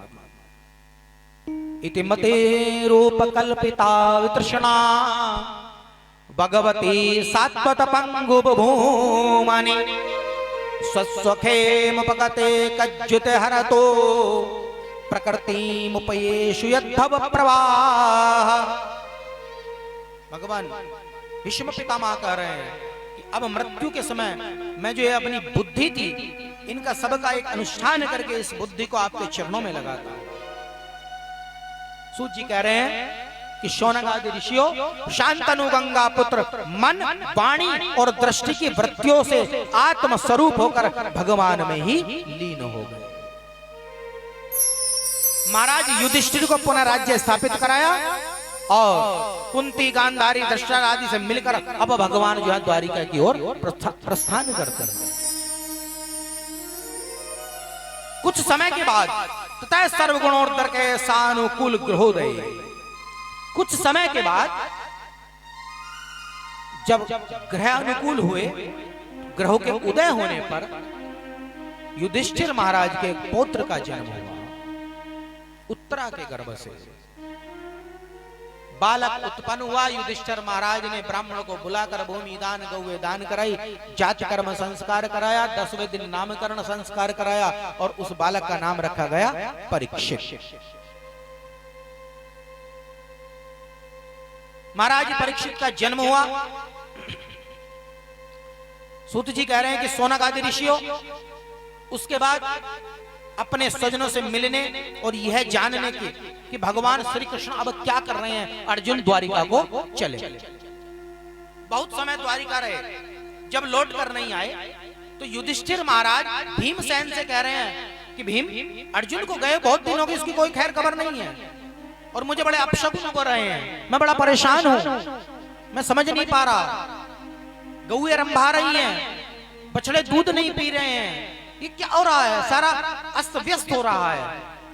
इतने ही वार्ता हो रही थी, अर्जुन आए। अर्जुन सर झुकाकर बैठ गए, आंखें अर्जुन की भूमि की ओर है। ऐसा लग रहा था कि वो भूमि में कुछ खोज रहे हैं अर्जुन। युधिष्ठिर ने कहा, अर्जुन क्या बात है, मुख को क्यों नहीं उठा रहे हो, क्यों परेशान हो, क्या कारण है? ऐसा लग रहा है कि तुम्हारा तो सर्वस्व लुट गया है, या अपने मित्र से मिलने का वियोग उत्पन्न हो रहा है, क्या कारण है? अर्जुन ने कहा कि भ्रातासुरी अब कुछ नहीं रहा, सब कुछ लुट गया है, हमारे पास कुछ नहीं है, और जो मेरा ममेरा भाई है, जो मेरा घनिष्ठ मित्र है, जिसको हम कृष्ण कहते हैं, उसने ही ठग लिया हमें। बोले कैसे? वो स्वधागमन चला गया, अपने धाम चला गया, ठग गया, हमें धोखा देकर चला गया। अब ना तो मेरे पास वो गांडीव है, ना मेरे पास वो अस्त्र है, ना मेरे पास वो शस्त्र है, कुछ नहीं है, सब कुछ चला गया। भैया अब हमारे पास कुछ नहीं रहा। भगवान के स्वर्गारोहण की सारी कथा जब अर्जुन से युधिष्ठिर ने सुनी, तो युधिष्ठिर ने भी स्वर्गारोहण की तैयारी शुरू कर दी। अब हमें भी यहां नहीं रहना है। महाराज परीक्षित को बुलाया, उन्हें राज्य सिंहासन पर बिठाया, और बिठाने के बाद युधिष्ठिर महाराज अपने भाइयों और मां कुंती और द्रौपदी के साथ स्वर्गारोहण चले। इधर रात्रि में ही विदुर जी आए और उन्होंने धृतराष्ट्र और गांधारी को समझाया कि काहे के चक्कर में पड़ते हो, चलो बद्री विशाल भगवान की आराधना करेंगे। वो बद्री का आश्रम की ओर चले। इधर महाराज परीक्षित ने उत्तर की पुत्री ईरावती से विवाह कर दिया, और उनके जन्मे आदि 4 पुत्र हुए महाराज के, परीक्षित महाराज। अब एक दिन क्या हुआ कि परीक्षित महाराज जो हैं वो दिग्विजय करने निकलते हैं, तो उन्होंने क्या देखा कि एक बैल जिसकी 3 टांग कटी हुई है अथवा एक टांग पर खड़ा हुआ है, पास में एक शूद्र ने पहले से काट रखी है तीनों टांग, उसी के पास में एक गाय खड़ी हुई है, और वह गाय रूपी पृथ्वी रो रो कर कह रही है कि तुम मुझसे क्या पूछ रहे हो, तुम तो पहले से ही जानते हो। ये सारी घटना कौन देख रहे थे? महाराज परीक्षित देख रहे थे। वो पृथ्वी रूपी गाय रो रही है, धर्म रूपी बैल, धर्म की 3 टांग कट चुकी हैं, एक टांग, और वो जो शूद्र था कौन था? वो कलयुग था, वो काट रहा है टांग, 3 काट टांग, क्योंकि धर्म के 4 पग होते हैं, सत्य, दया और पवित्रता और तप। 3 काट दी, एक रहा। परीक्षित महाराज को क्रोध आ गया, उनसे दशा नहीं देखी। उन्होंने अपना धनुष उठाया और मेघ के समान गंभीर वाणी करते हुए कहा कि नालायक और दोष, ठहर, अब मैं तेरा वध करता हूं। नीच, तू मेरे ही शासन में रहकर ऐसा कुकर्म कर रहा है, मैं तुझे मार दूंगा। भगवान परीक्षित महाराज कह रहे हैं उस कलयुग से। कलयुग ने देखा कि परीक्षित महाराज मार देंगे, अब ये मुझे मार डालेंगे, तो कलयुग जो है उनके चरणों में गिर गया, शरणार्थी बन गया परीक्षित महाराज। जैसे ही परीक्षित महाराज के चरणों में गिरा, क्योंकि परीक्षित महाराज के अगर कोई चरणों में आ गया, शरणार्थी बन गया, तो वो फिर मारा नहीं गया, उसे छोड़ दिया। परीक्षित महाराज ने कहा कि भाई चल, जब तू मेरी शरण में आ ही गया है, तो अब तुझे मेरे इस राज्य में कोई भय नहीं, लेकिन तू अधर्म का सहायक है, इसलिए तुझे मेरे राज्य में नहीं रहना चाहिए। क्योंकि तू मेरे राज्य में रहेगा तो राजाओं में झूठ, लोभ, चोरी, धृष्टता, स्वधर्म त्याग, कपट, कलह, दरिद्रता, दंभ, पापों को बढ़ावा मिलेगा जब तक तू यहाँ रहेगा, इसलिए चला जा, यहाँ मत रह।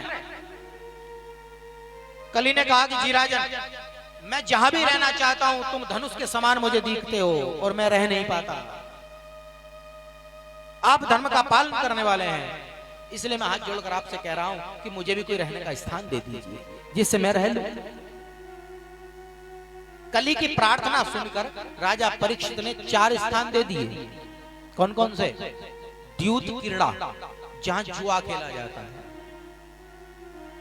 और मद्यपान, जहां शराब पी जाती है, स्त्री संग, और चौथा हिंसा, जिस घर में लड़ाई झगड़े होते हैं।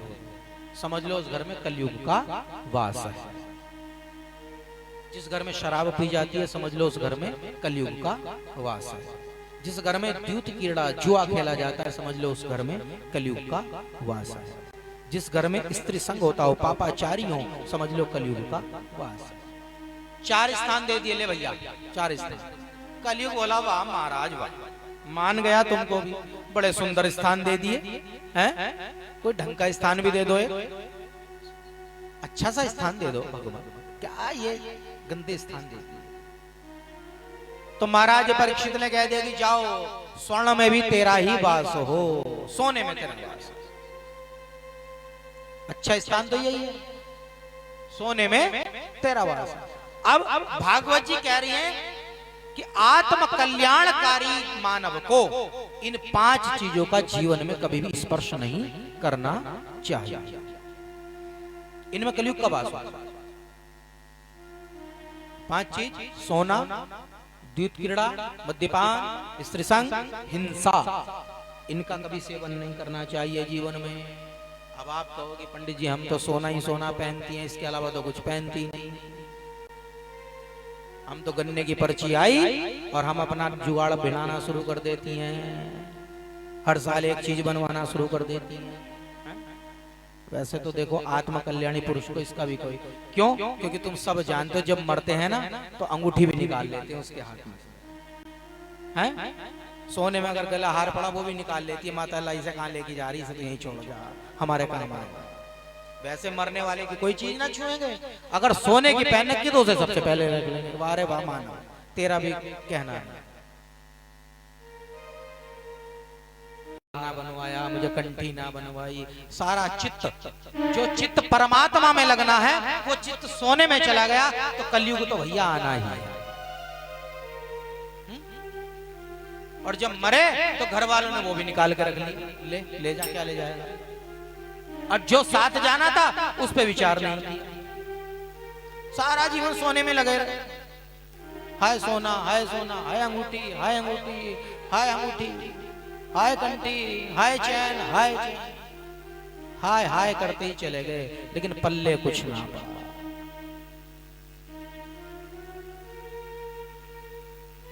सोने में महाराज परीक्षित ने कलयुग का वास दिया, लेकिन ऐसा नहीं है,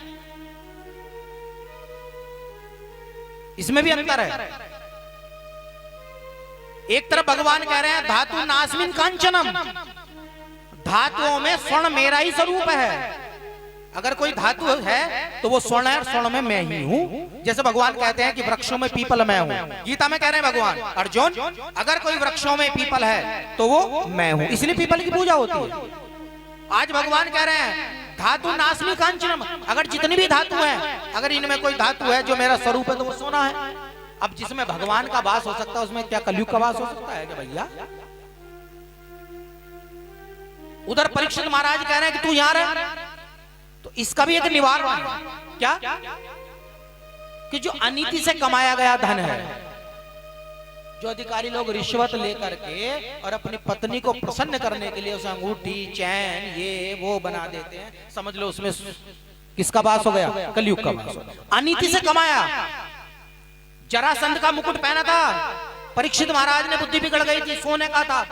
जरासंध का बड़ा सुंदर मुकुट था, लेकिन जरासंध ने कभी भी नीति से धन नहीं कमाया था अपने जीवन में, लूट लूट कर धन कमाया था, इकट्ठा किया था। उस धन उस सोने में कलयुग का वास था, तो परीक्षित महाराज की बुद्धि बिगड़ गई थी। अब कथा आ रही है। तो अनीति से कमाया धन, रिश्वत का कमाया धन, अगर उससे भैया सोना पहनोगे तो जरूर कलयुग का वास होगा। और मेहनत की कमाई से अगर सोना पहनोगे तो परमात्मा का वास होगा, यह ध्यान रखना। मेहनत की कमाई। और भैया कभी लगे भी कि ओहो ये रिश्वत का हमने बना लिया, तो बस फिर तो ठाकुर जी के सामने पहुंचो और तुम ही निवेदित भोजन करही, प्रभु प्रसाद पट भूषण धरही, तुम ही निवेदित भोजन करही।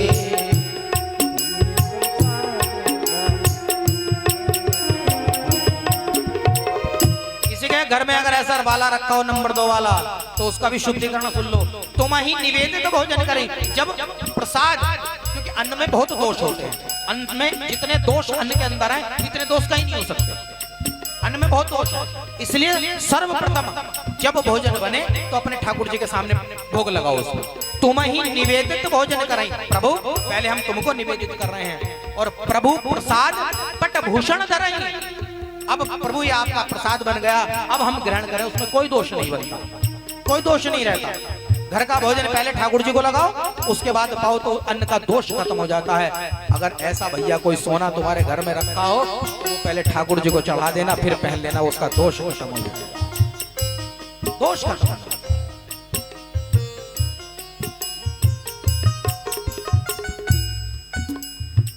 5 स्थान देकर परीक्षित महाराज वहां से चले गए। अब एक दिन घटना घटती है, परीक्षित महाराज के मन में विचार आया कि मेरे जो पूर्वज हुए उन्होंने बड़े महात्माओं से युद्ध किया और बड़ा भंडारा ग्रहण किया, बड़ा भंडार इकट्ठा आभूषण इकट्ठे के देखो तो सही। अब जहां आभूषणों का भंडार था वहां पहुंच गए कौन? परीक्षित महाराज। अब देख रहे हैं तो महाराज को जरासंध का मुकुट दिखाई दिया, उन्होंने उठाया, सर पर रखा, दर्पण में देखा, अरे बड़ा सुंदर मुकुट है। उस मुकुट को पहन के ही परीक्षित महाराज आज शिकार करने चले।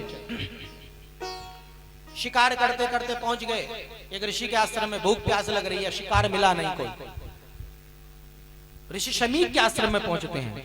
जैसे ही ऋषि शमीक के आश्रम में पहुंचे, बस बड़ी भूख प्यास थी। ऋषि शमीक जो है वो समाधिस्थ थे, चुपचाप बैठे थे। परीक्षित को क्रोध आ गया।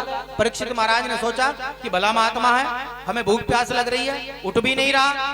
तो वहीं पर एक मरा हुआ सांप पड़ा था, बाण की नोक से उठाया और शमीक महाराज के गले में डाल दिया और वहां से चल दिए। उन्हीं के एक पुत्र थे श्रृंगी ऋषि शमीक के, वो जल स्नान कर रहे थे। कुछ मित्रों ने कहा कि ऋषिवर, अरे तुम्हारे पिता के गले में मरा सांप डाल दिया। किसने? बोले महाराज परीक्षित ने। अच्छा, तो श्रृंगी ऋषि को जो है क्रोध आ गया। उन्होंने जल हाथ में लिया और जल हाथ में लेकर जो है शाप दे दिया कि जा परीक्षित, आज से 7वें दिन तुझे तक्षक नामक सांप डसेगा। शाप दे दिया। महाराज परीक्षित अपने घर आए राजभवन में, और जैसे ही वो मुकुट उतार कर रखा तो महाराज की बुद्धि सुधर गई। और राम राम राम, तू क्या करके आया? तूने आज एक ऋषि के गले में सांप ही डाल दिया, तूने पाप किया है। ये मन में विचार कर रहे हैं परीक्षित महाराज। इतने में एक दूत आया कि जय हो महाराज। बोले हाँ सुनाओ, क्या सूचना लाए हो? बोले महाराज शमीक ऋषि के जो पुत्र श्रृंगी ऋषि हैं, उन्होंने शाप दिया है कि आज से 7वें दिन तुम्हें तक्षक नामक सांप डसेगा।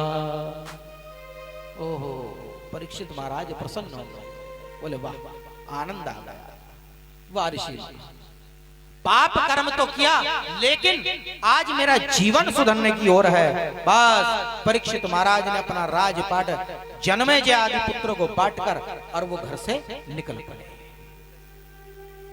घर से निकलते हैं, महात्माओं से कहते हैं कि हे महात्माओं, 7 दिन बाद मेरी मृत्यु है, आत्म कल्याणकारी कोई मंत्र बता दीजिए, मेरा उद्धार हो, मेरी सदगति हो, मेरी मृत्यु को सुधार हो, मृत्यु सुधारने का कोई उपाय बताओ। अब जिससे पूजे वही अपना सर झुका ले, जिससे पूजे। चलते गए गंगा के किनारे किनारे किनारे चले गए, क्योंकि हस्तिनापुर गंगा के किनारे बसा हुआ है। अब गंगा के किनारे किनारे जब पहुंचे तो परीक्षित महाराज कहां पहुंचते हैं?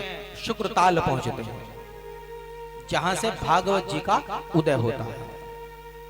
शुक्रताल पहुंचे। शुक्रताल गंगा के किनारे महात्मा बैठे हुए थे, सभी के दंडवत प्रणाम किया। दंडवत प्रणाम करने के बाद हाथ जोड़कर कहा,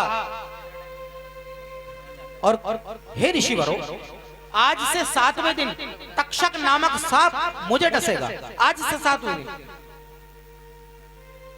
मेरी मृत्यु सुधारने का उपाय बताओ। अब जितने भी वहां पर ऋषि वर थे सबने सर झुका लिया, भैया हमें कोई उपाय नहीं पता, मृत्यु सुधारने का उपाय क्या है हमें नहीं पता।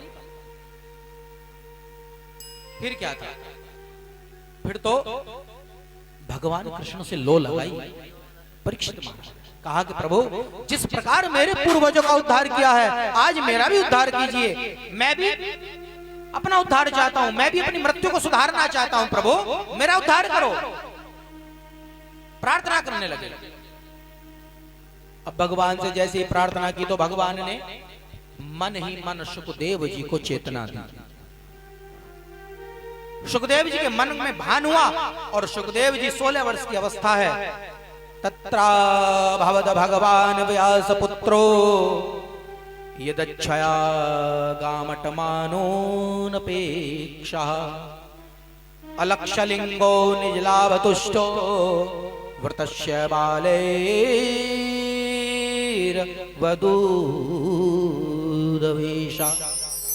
तत्राभवद भगवान व्यासपुत्रो। व्यास नंदन उसी समय पधारते हैं। कौन? सुखदेव जी। बोलो सुखदेव भगवान की जय। सुखदेव जी का आगमन होता है। भगवान ने प्रेरणा दी। 16 वर्ष की अवस्था है, नग्न शरीर है, बच्चे जो हैं धूल फेंक रहे हैं, लेकिन व्यास नंदन कुछ पता नहीं है, भगवान की मस्ती में लीन है और गंगा तट पर परीक्षित के पास पहुंच जाते हैं। परीक्षित के पास पहुंचते हैं। परीक्षित महाराज उठते ही प्रणाम करते हैं, दंडवत प्रणाम करते हैं और उच्च सिंहासन पर व्यास नंदन सुखदेव जी को विराजित कर देते हैं। सर झुकाकर प्रणाम किया, उनकी पूजा की। तत्पश्चात उनसे यही प्रश्न किया सुखदेव जी से महाराज परीक्षित ने, क्या कि प्रभु,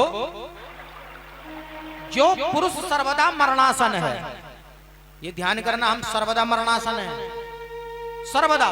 अब भी तुम यहाँ बैठे हो, मरणासन स्थिति में बैठे हो, कुछ पता नहीं है कब कहां कब सांस रुक जाए, पता है क्या तुम्हें? सर्वदा मरणासन है, हर वक्त मरणासन है।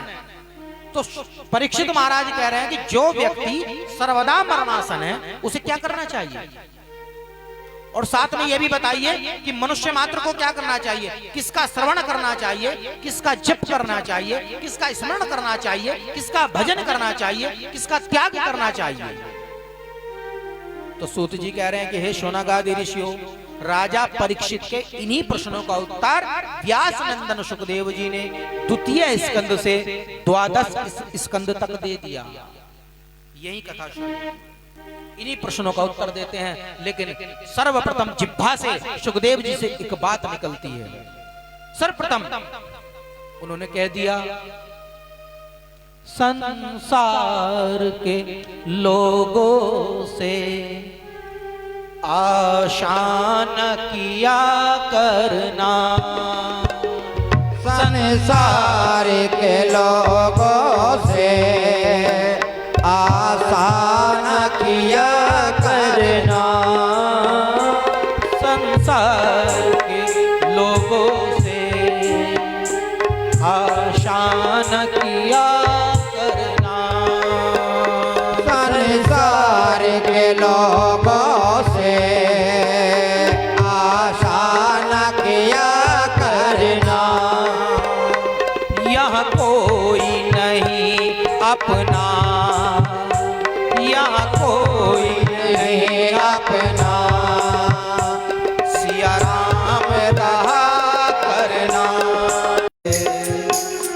आशान किया करना, संसार के लोगों से आसान किया करना, यहाँ कोई नहीं अपना, यहाँ कोई नहीं अपना, सिया राम रटा करना।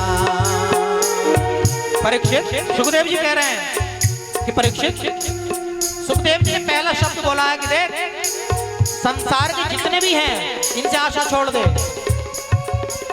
छोड़ दे आशा, इनसे अपना मन हटा ले। मन कहाँ लगा? बोले भगवान के चरणों में लगा, क्योंकि यहाँ कोई अपना नहीं है, स्वार्थ की दुनिया है सब, और सब स्वार्थ से चिपके हुए हैं, कोई नहीं है अपना यहाँ।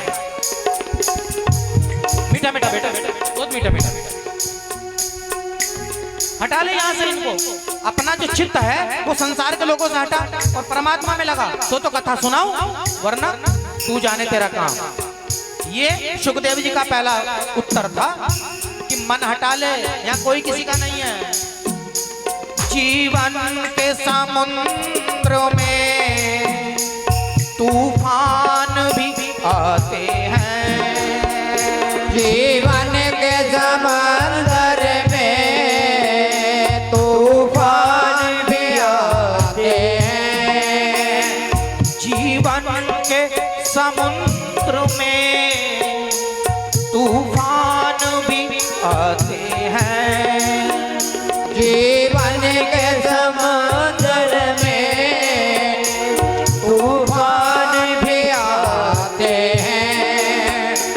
जो प्रभु को भजते हैं प्रभु आप बचाते हैं। जो प्रभु को भजते हैं प्रभु आप बचाते हैं। प्रभु आप ही आएंगे प्रभु आप ही आएंगे। तुम याद किया करना संसार के लोगों से आशा न किया करना। यहाँ कोई नहीं अपना सिया राम रटा करना। कोई नहीं अपना सिया राम जपा करना। सर्वप्रथम बात बता दी, पाठ पढ़ा दिया सुखदेव जी ने परीक्षित को। परीक्षित हटा ले मन संसार से, इनसे कोई आशा मत करना। ये मत सोचना ये मेरा काम सिद्ध कर देंगे, कोई नहीं। ये स्वार्थी हैं संसार के लोग और सब स्वार्थ से एक दूसरे से जुड़े हुए हैं। इनसे आशा मत करो, कोई अपना नहीं है यहाँ पर। ये बिल्कुल सत्यता है, कोई अपना नहीं है। अगर माँ बेटे का संबंध है तो वो भी स्वार्थ से है, पति पत्नी का संबंध है वो भी स्वार्थ से है, पिता पुत्र का संबंध है वो भी स्वार्थ से है। निस्वार्थ तो यहाँ कुछ है ही नहीं। तो मन को परमात्मा में लगा परीक्षित, संसार से हटा तो तेरा कल्याण होगा, तो तेरी मृत्यु सुधरेगी, तो विमान आएगा, तब विमान आएगा, तब भक्ति शुरू होगी। अब मन तो है कहाँ, घर, और बैठे हैं कथा में।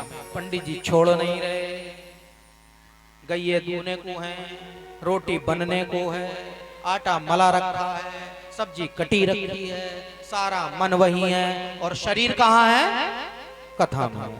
तो क्या विमान आएगा, क्या भक्ति होगी? इसलिए नहीं, मैं कह रहा हूं कथा कितनी सुनते रहो, कुछ होने वाला नहीं। क्योंकि मन तो संसार में पड़ा है। हमारे वो जंगल से आने वाले होंगे, हमारे वो ड्यूटी से आने वाले होंगे। मन कथा में नहीं है। मन पंडित जी कब आरती बोले, कब उठ के भागे यहाँ से, समय दिया था 2 से 5, ये तो बज गए 6। तो मन, अब सुखदेव जी कह रहे हैं कि परीक्षित ये मन बहुत विकट स्थिति है इसकी। मनाति चंचला, ये बहुत चंचल है, अभी यहाँ है और 1 सेकंड में बंबई। इसको संभाल, इस पर कंट्रोल कर। और जिसने मन पर कंट्रोल कर लिया उसने समझ लो भागवत जी सुन ली, उसको सब कुछ मिल गया। तो अपना मन हटा संसार से, परमात्मा में लगा, अपना मन यहां लगा। ये पहला शब्द सुखदेव जी का था। सुखदेव जी कह रहे हैं कोई किसी का नहीं है। ऐसे ही कथा चल रही थी एक गांव में, ऐसे ही बिल्कुल, और वो चुप कथा सुना रहे थे, महात्मा जी थे, वो यही शब्द बोल रहे थे, भैया यहाँ कोई किसी का नहीं है। इतने में एक नवयुवक उठा, बोला पंडित जी कथा तो बहुत अच्छी सुना रहे हो, लेकिन ये बात बहुत गलत कह रहे हो कि यहाँ कोई किसी का नहीं है। तुम्हें पता नहीं, अगर मैं आरती से लेट हो जाता हूँ तो मेरी माँ ढूंढने निकल जाती है, मेरी पत्नी परेशान हो जाती है, तुम कह रहे हो यहाँ कोई किसी का नहीं है, ये गलत बात मत सिखाओ यहाँ। पंडित जी बोले यहाँ, बोले बताओ, बोले प्रैक्टिकल करेगा क्या? बोले हाँ। बोले तो सुन, महात्मा जी ने एक पोटली में से जड़ दी इतनी से निकाल कर और कहा सुन इस जड़ को खा ले, और खाने के बाद तेरे बॉडी का जो टेम्परेचर है वो बढ़ जाएगा, ताप बढ़ जाएगा, घबराना मत, कुछ नहीं होगा, ताप बढ़ जाएगा, और जा खाट पे लेट जा, घर जाकर आगे जो होता देखते रहना। उस युवक ने वो जड़ ली, खा ली, और खाते ही बॉडी का टेम्परेचर बढ़ गया, खाट पर लेट गया। अब खाट पर पड़ा है, पत्नी आई, पत्नी माता सो, अरे तुम्हें तो बड़ी जोर से बुखार है? क्या हो गया? तुम्हें तो बड़ी तेज बुखार है। माता आई, अरे अरे मेरे बेटे को बड़ा बुखार है, डॉक्टर को कहा जाओ, डॉक्टर को बुला के लाओ। अब पिताजी डॉक्टर को बुला लाए, दवाई दे दी, कुछ नहीं हुआ। अच्छा, गांव के बाहर एक डॉक्टर, बड़े अच्छे डॉक्टर, उन्हें बुला कर लाओ, वो आ गए, उन्होंने दवाई दी, कुछ नहीं हुआ। शहर ले गए, डॉक्टर से मिलवाया, MBBS MD से मिलवाया, दवाई दी, कुछ नहीं हुआ। सब परेशान, घर के प्राणी, दवाई खा रहा है, कुछ नहीं हो रहा, बॉडी का टेम्परेचर बढ़ रहा है, क्या हो गया बेटे को? तो ऐसी स्थिति में ना जो 2-4 महिलाएं पड़ोस की इकट्ठी होती हैं तो उनके याद एक शब्द आता है, वो कहती हैं कि बहन हमें तो कुछ ऐसा लग रहा है कि तेरे घर में किसी ने कुछ करा दिया, तेरे लड़के पर कुछ करा दिया। ये स्वाभाविक बात है। अगर दवाई से आराम ना हो, किसी हवन पाठ से आराम ना हो, तो उस घर के प्रत्येक प्राणी के मन में यह बात डाल दी जाएगी तेरे घर में किसी ने कुछ करा दिया। बस वो अपना पुटलिया ठाए फिरते हैं, फिर अना पंडित जी देखियो हमारा पत्र, हमारे घर में तो किसी ने कुछ करा दिया। अरे मैया तेरे घर में कौन क्या करा सकता है? तेरे घर में तो ठाकुर जी विराजमान है? और जिसकी नजर जिस घर पे ठाकुर जी की पड़ी हो उसको घर का कौन बिगाड़ सकता है? और कराने वाला तुझसे क्या लेगा? मायावती के घर कराए तो कुछ करोड़ों माल मिले हैं, योगी जी के कुछ योगी जी को कराए तो वहां बैठे जा करके, तेरे घर कराने में क्या होगा? लेकिन बस अगर घर का काम बिगड़ा तो समझ लो किसी पड़ोसी ने हमारे घर में कुछ करा दिया। ये एक बात बनी हुई है मन के अंदर। और सबसे पहले कहीं जाएंगे, किसी भगत जी के पास जाएंगे या किसी के घर जाएंगे, पंडित जी से मिलेंगे तो सबसे पहले ये पंडित जी यो देखो हमारे में करा तो ना दिया कुछ, हमें ऐसा लगा जैसे किसी ने कुछ करा दिया। तेरे घर में क्या कराएगा कोई? क्या लेगा करा के? क्या मिलेगा? है? इस आडंबर से बचो, ये आडंबर है, बेकार की बात है ऐसा। अच्छा तुम्हारी भी कोई गलती नहीं है। वो जो गर्दन हिलाने वाले बैठे रहते ना, उनका बाजार लगा हुआ, उन्होंने गर्दन वो जो पड़ोसी ना जिसका पूरब सामना घर है उसने कराया तेरे घर में, बात चल गए लाठी डंडे, हो गई लड़ाई, उसने कराया तेरे घर में। कहाँ गई थी? अरे तुम्हें ना पता, वहाँ देवी जी हमें उनके सर बड़ी जोर जोर से सर हिला के बता मैं सारी बात बता मैं, इसने कराया हमारे घर में, उन्होंने सच्ची बात बताई। ये और सिस्टम शुरू, ये आडंबर है, बेकार की। जिस माँ दुर्गा को न जाने कितने योगी पुरुष महात्मा जपते जपते चले गए, शरीर त्याग दिया, वो दुर्गा एक क्षण अपना चरण ना दिखा सकी, वो तुम्हारे घर घर फिरेगी क्या? है? तुम्हारे घर घर फिरेगी? इतनी फुर्सत है उसे? बेकार के आडंबर है ये। एक नया बाजार लगा हुआ है कि बालाजी का दरबार लगे हुए हैं, हनुमान जी आते हैं, हनुमान जी बालाजी आ रहे हैं। अरे परमात्मा, तुम रही आपन तेज सवारो, स्पष्ट लिखा है हनुमान चालीसा में, तुम रही आपन तेज सवारो। हनुमान जी तुम्हारा जो तेज है वो तुम ही संभाल सकते हो, और कोई इस धरती पे पैदा नहीं हो तुम्हारे तेज को संभाल ले। जो हनुमान जी के तेज को नहीं संभाल सकता उसके सिर्फ हनुमान जी आ रहे हैं। वाह वाह वाह, धन्य हो रहे तेरा जी। जो हनुमान जी के तेज को नहीं संभाल सकता मूर्छित हो जाएगा, मर जाएगा हनुमान जी के तेज को देखकर। तुलसीदास जी लिख रहे हैं हनुमान चालीसा में, तुम रही तेज समारो, अपना तेज तुम स्वयं संभाल सकते हो हनुमान जी। वो हनुमान जी किसी के सर पर आएंगे क्या? पता नहीं क्या बुद्धि है। एक बार मैं देहरादून कथा करने गया पहाड़ों पर, तो जिनके यहाँ कथा करने गया था वो शाम के समय पहाड़ों पर घुमा कर लाते थे, मुझे बड़ा अच्छा लगता है पहाड़ों पर घूमना, आओ पंडित जी घुमा के लाए। अब जब हम कुछ दूर पहाड़ों पर चले, हमने क्या देखा, जाकर के झोंपड़ी से बनी बड़ी भीड़ लगी हुई है। हम बोले ये भीड़ कैसी है? बोले ओ पंडित जी ये पूछ रहे हो, चलो मिलाते हैं, यहाँ देवी दुर्गा जी आती है एक माता जी के ऊपर। अच्छा तो भैया जरूर मिलेंगे, मिलवाओ। बस वो भीड़ हटो भैया, पंडित जी आए, व्यास जी आए हैं, जरा कुछ पूछना चाहते हैं। हमारा नंबर लग गया, हम भी पहुंच गए। अब उन्होंने अपना सर हिला रखा था, सारे बाल बिखरे पड़े थे, हूं हाँ खूं खां चल रही थी, खूब खूब सांस ऊपर नीचे हो रहा था। बता क्या पूछने आया है? ये उस समय की बात है जब अमेरिका लादेन को ढूंढ रहा था, और अमेरिका ने इनाम रख रखा था लादेन पर कि जो लादेन का पता बता देगा उसे इतने डॉलर इनाम मिलेगा। ये जब की बात। मैंने कहा मैया, हे दुर्गे मैया, हे चंडी मैया, तुझ पे तो सारी मैया ही आ रही है, तू यो बता दे लादेन कहाँ छिपा बैठा है। तू इतना बता देगी तो तेरा भी उद्धार हो जाएगा और मेरी भी कई पीढ़ियों का उद्धार हो जाएगा। बस इतना बता दे। जब तेरे ऊपर दुर्गा जी हैं तो वो तो जगत जननी है, आदि शक्ति है, कण कण में बसी हुई, सब पता वो कहाँ बैठा है। वो इतना जो कहा, बोले क्या पूछ रहा है, भगाओ इसे, कौन है ये, कैसी बात? मैंने बोला जवान संभाल कर बात कर। पहली बात तो अगर तू दुर्गा है, तू चंडी है, तो तू लादेन बताएगी, वरना तो ये बाल बखेरने बंद कर दे, अपने घर को चली जाए। क्या आडंबर लेके बैठे बिना बात। और वो गर्दन घुमाने वाले वो यही कहते हैं तेरे घर में कुछ करा दिया, बस और कुछ याद नहीं है। वही बात आज उसकी माता से कह रही है महिलाएं कि तेरे घर में कुछ करा दिया बेटा, ठीक नहीं हो रहा, तो क्या करें? बोले देखे कि महात्मा जी जो अपने गांव में कथा कह रहे हैं उन्हें बुलाओ, वे कुछ कर सकते हैं, झाड़ फूक करें, उन्हें बुला ले। अब 2-4 युवक गए महात्मा जी के पास, महात्मा जी को प्रणाम किया, बोले बताओ बेटा, बोले नव युवक है बेचारा बड़ा परेशान है और उसका टेम्परेचर नहीं गिरा, दवाई नहीं लग रही, जरा चलो देख लो, कुछ भभूति दे दो उसे ठीक हो जाए।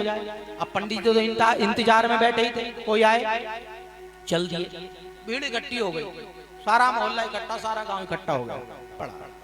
उन महात्मा ने कहा एक कटोरी पानी मंगाओ, पानी मंगा दिया, लो। अब उन महात्मा जी ने कुछ तो फूंक पानी में मारी, कुछ फूंक उस लड़के पर मारी और कहा कि भैया लो इस कटोरी के पानी को कोई पी लो। तो वो जो 2-4 लड़के खड़े थे बोले कटोरी का पानी कौन पी ले? बोले कोई भी पी लो। बोले इससे कुछ होगा? बोले जो पिएगा उसकी तो कोई गारंटी नहीं, लेकिन ये लड़का बच जाएगा इसकी गारंटी है। जो पिएगा उसकी कोई गारंटी नहीं भैया, साफ बता रहा हूं अभी, लेकिन जो लड़का लेट रहा है, जो परेशान है, ये ठीक हो जाएगा, इसकी मेरी गारंटी। अब पानी कौन पिए? माताओं ने कहा जो वहां पर थी, उन्होंने कहा कि बहन तू पी ले।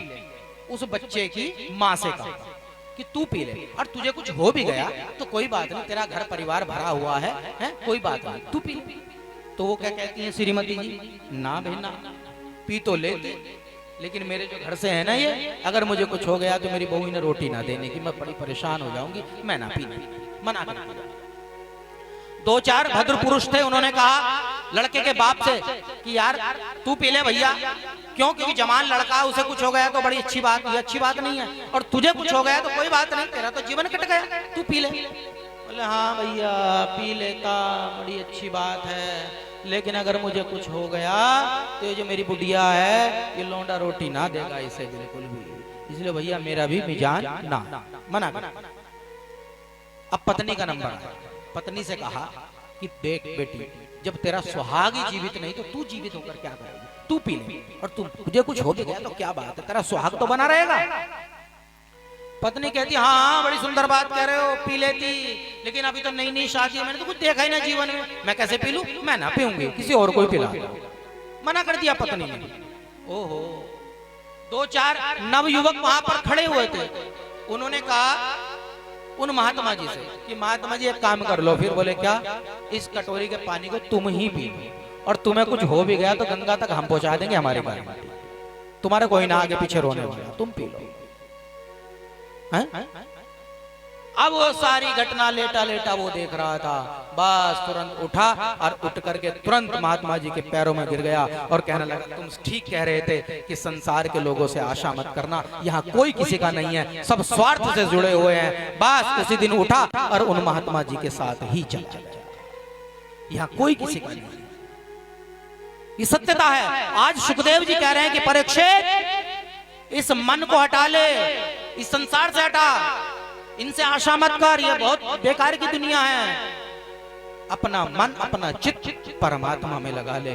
अगर तूने चित्त परमात्मा में लगा दिया तो मेरा विश्वास है तुम्हारी गाय भैंस धोने कन्हैया पहुंच जाएगा, तुम्हें पता नहीं चलेगा। अगर उस पर विश्वास होगा तो कहानी सुनाऊंगा एक दिन जरूर ये वाली। परीक्षित का मन परमात्मा में लगाकर अब सुखदेव जी कहने लगे कि राजन, अब मैं तुम्हें सृष्टि का निर्माण सुनाता हूं कि सृष्टि का निर्माण कैसे है, ये सृष्टि कैसे बनी।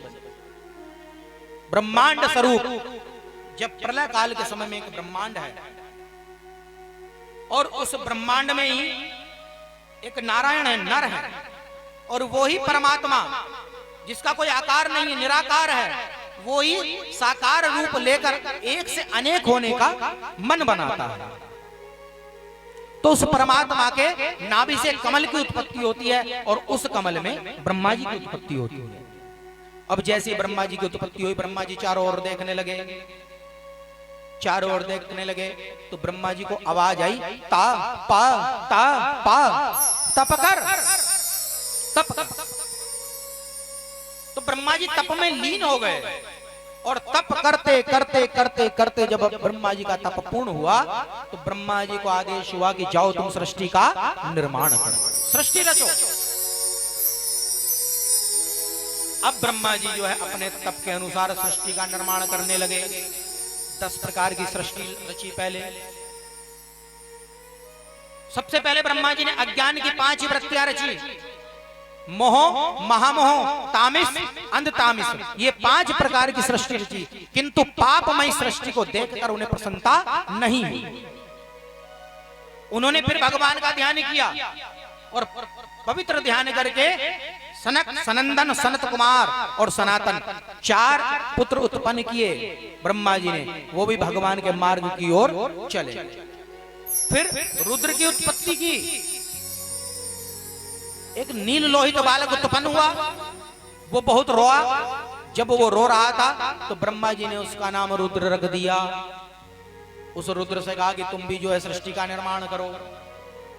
लेकिन नील लोहित बालक रुद्र ने ऐसी पापमयी सृष्टि रची कि ब्रह्मा जी ने कह दिया कि भैया तुम माफ करो, तुम जो हो चले जाओ, तुम्हारी सृष्टि भी नहीं चाहिए। इसके पश्चात भगवान ने, ब्रह्मा जी ने शक्ति से संकल्प किया और 10 मानस पुत्रों की रचना की। मरीचि, अत्रि, अंगिरा, पुलस, पुलह, क्रतु, भृगु, वशिष्ठ, नारद, दक्ष, ये 10 पुत्र उत्पन्न किए। और दाएं स्तन से धर्म, पीठ से अधर्म, हृदय से काम, भव से क्रोध, नीच के होठ से लोभ, मुख से सरस्वती, लिंग से समुद्र, गुदा से पाप का निवास स्थान और नितृति से छाया से देवहूति के पति कर्दमोत्पन्न हुए। छाया से ब्रह्मा जी। सारा जगत जो है ब्रह्मा जी से ही बना हुआ है। एक बार ब्रह्मा जी अपनी कन्या सरस्वती को मोहित हो गए देखकर। उनके पुत्रों ने उन्हें समझाया तो उन्होंने वही शरीर अपना छोड़ दिया। ब्रह्मा जी ने उस पापमय शरीर को 10 दिशाओं ने घेर लिया, जो कोहरा बना। कोहरा आता है ना जाड़ों में, ये ब्रह्मा जी का ही रूप है जो कोहरा बना। नया रूप धारण किया। ब्रह्मा जी के 4 मुख थे और चारों मुख से वेद प्रकट हुए। पूर्व मुख से ऋग्वेद, पश्चिम मुख से सामवेद, उत्तर मुख से अथर्व और दक्षिण मुख से यजुर्वेद की उत्पत्ति हुई। ब्रह्मा जी ने जो अपना काम सत्य शरीर था उसका त्याग करके जब पुनः शरीर पाया तो अब ब्रह्मा जी मन ही मन सोच रहे हैं कि सृष्टि का निर्माण कैसे करें। इस सृष्टि से अधिक विस्तार नहीं हुआ। तो अकस्मात क्या हुआ कि ब्रह्मा जी के शरीर के 2 भाग हो गए और दोनों भागों से एक भाग से एक स्त्री और दूसरे भाग से एक पुरुष का जोड़ा प्रकट हो गया। जो पुरुष है उसी का नाम श्याम्भु मनु है और जो स्त्री है उसका नाम शतरूपा है। और उन्हीं की हम संतानें हैं। मनु और शतरूपा की ही हम संतानें हैं। जब वो प्रकट हुए तो ब्रह्मा जी ने कहा कि जाओ मैथुनी सृष्टि से मैथुनी रचना करो और सृष्टि का निर्माण करो, जाओ। मनु शतरूपा ने हाथ जोड़कर प्रणाम किया, कहा कि पिताश्री आज्ञा सिरोधारी है, लेकिन सृष्टि का निर्माण कहां करें, स्थान बताइए, क्योंकि पृथ्वी रसातल में डूबी हुई है। पृथ्वी रसातल में गई है, अब सृष्टि का निर्माण कहां से हो। अब ब्रह्मा जी सोच रहे हैं। तो जैसे ही ब्रह्मा जी ने सोचना शुरू किया तो ब्रह्मा जी के नासा छिद्र से अंगूठे के बराबर आकार का एक शिशु निकला जिसका नाम वराह रखा। बोलो वराह भगवान की जय। 24 अवतारों की कथा है श्रीमद् भागवत में भगवान के। ये पहला अवतार हुआ भगवान का, वराह रूप लेकर जब भगवान प्रकट होते हैं। पहला अवतार। देखते ही देखते वराह रूप हाथी के समान बढ़ गया भगवान। और भगवान पृथ्वी की खोज में समुद्र में चले गए। समुद्र में छलांग मार दी। उसी समय हिरण्याक्ष वो जल में विहार कर रहा था, विचरण कर रहा था। उसने भगवान को जब देखा, पृथ्वी को अपनी नाकों की दाढ़ पे उठा रखा है और ला रहे हैं वराह भगवान। बस हिरण्याक्ष ने जो है ललकार दिया युद्ध के लिए। जैसे हिरण्याक्ष ने युद्ध के लिए ललकारा, बस दोनों में बड़ा भयंकर युद्ध हुआ और हिरण्याक्ष का वध कर दिया।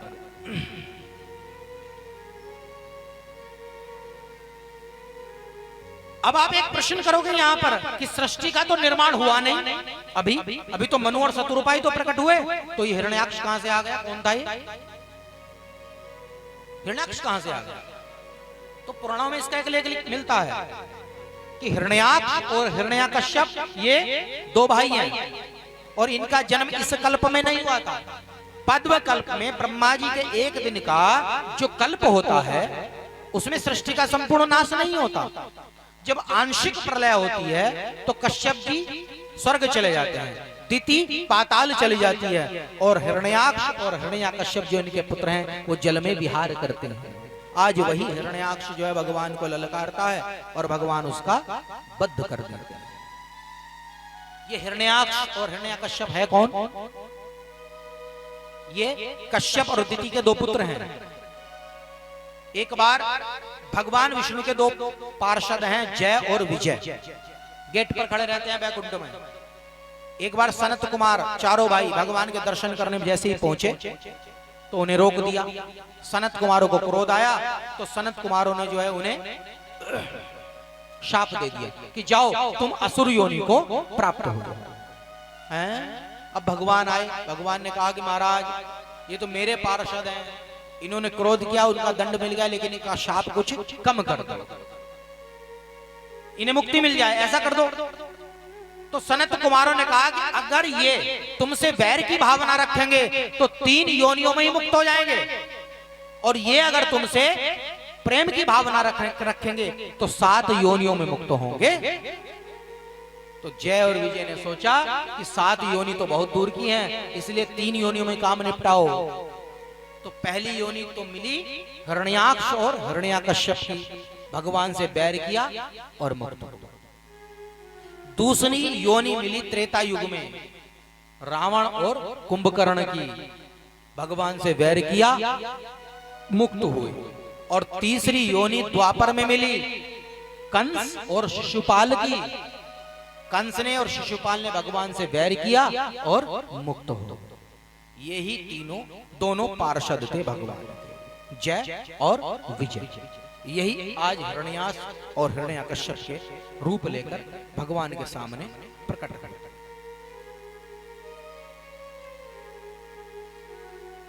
तो सुखदेव जी सृष्टि का निर्माण बताकर कि सृष्टि कैसे रची। अब कथा जी को यही विश्राम, क्योंकि मैं देख रहा हूं चित्त अब परमात्मा से घर की ओर बढ़ रहा है। पेट में धुकर पुकर हो रही है, पंडित जी जल्दी आरती कर दो, गड़बड़ हो जाएगी, घर में बहुत कुछ माल समेटे रखा है। तो आज कथा जी को यहीं विश्राम करते हैं, लेकिन कल से थोड़ा समय का चेंजिंग करते हैं। गर्मी का समय है, गर्मी बहुत है, तो 3 बजे से 7 बजे तक कथा जी का आनंद लें।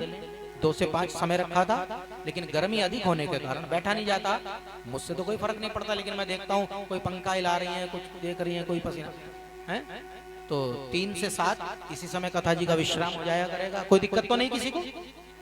कोई परेशानी हो तो कथा जी का समय घटा बढ़ा सकते हैं, ऐसा कोई नियम नहीं है। लेकिन ये जरूर है रात्रि में भगवान कृष्ण की कथा नहीं होती। सुनने वाला और सुनने वाला दोनों नरकगामी होते हैं। कभी भी रात्रि में श्रीमद् भागवत जी की कथा नहीं सुननी चाहिए, स्पष्ट लिखा है। क्योंकि इसका भी कारण मैं आपको बता देता हूं। क्या कारण है? इसका कारण यह है कि जब भगवान अपने गमन को गए 125 वर्ष की राज्य कर इस धरातल पर, और जब भगवान कृष्ण अपने सुधागमन को गए तो उनके शरीर से एक तेज निकला, और वही तेज, वो तेज क्या था? वही परमात्मा भगवान कृष्ण थे, और वो श्रीमद् भागवत जी में आकर प्रवेश कर गए। इसलिए मैं कहता हूं ये खेल तमाशा नहीं है, परमात्मा की कथा है। तो श्रीमद् भागवत जी में भगवान स्वरूप आकर विराजमान हो गए। तो जब भगवान इस कथा में विराजमान है, जिनको तुमने यहां विराजित किया है, तो तुम अपने घरों में लड्डू गोपाल को सुलाते हो कि नहीं सुलाते? सुलाते हो। मंदिरों में सूर्यास्त के बाद कपाट बंद हो जाते हैं, नहीं बंद हो जाते? तो तुम काहे के लिए रात में भगवान की कथा सुनने के लिए? किसने कहा तुमसे रात को कथा सुनो?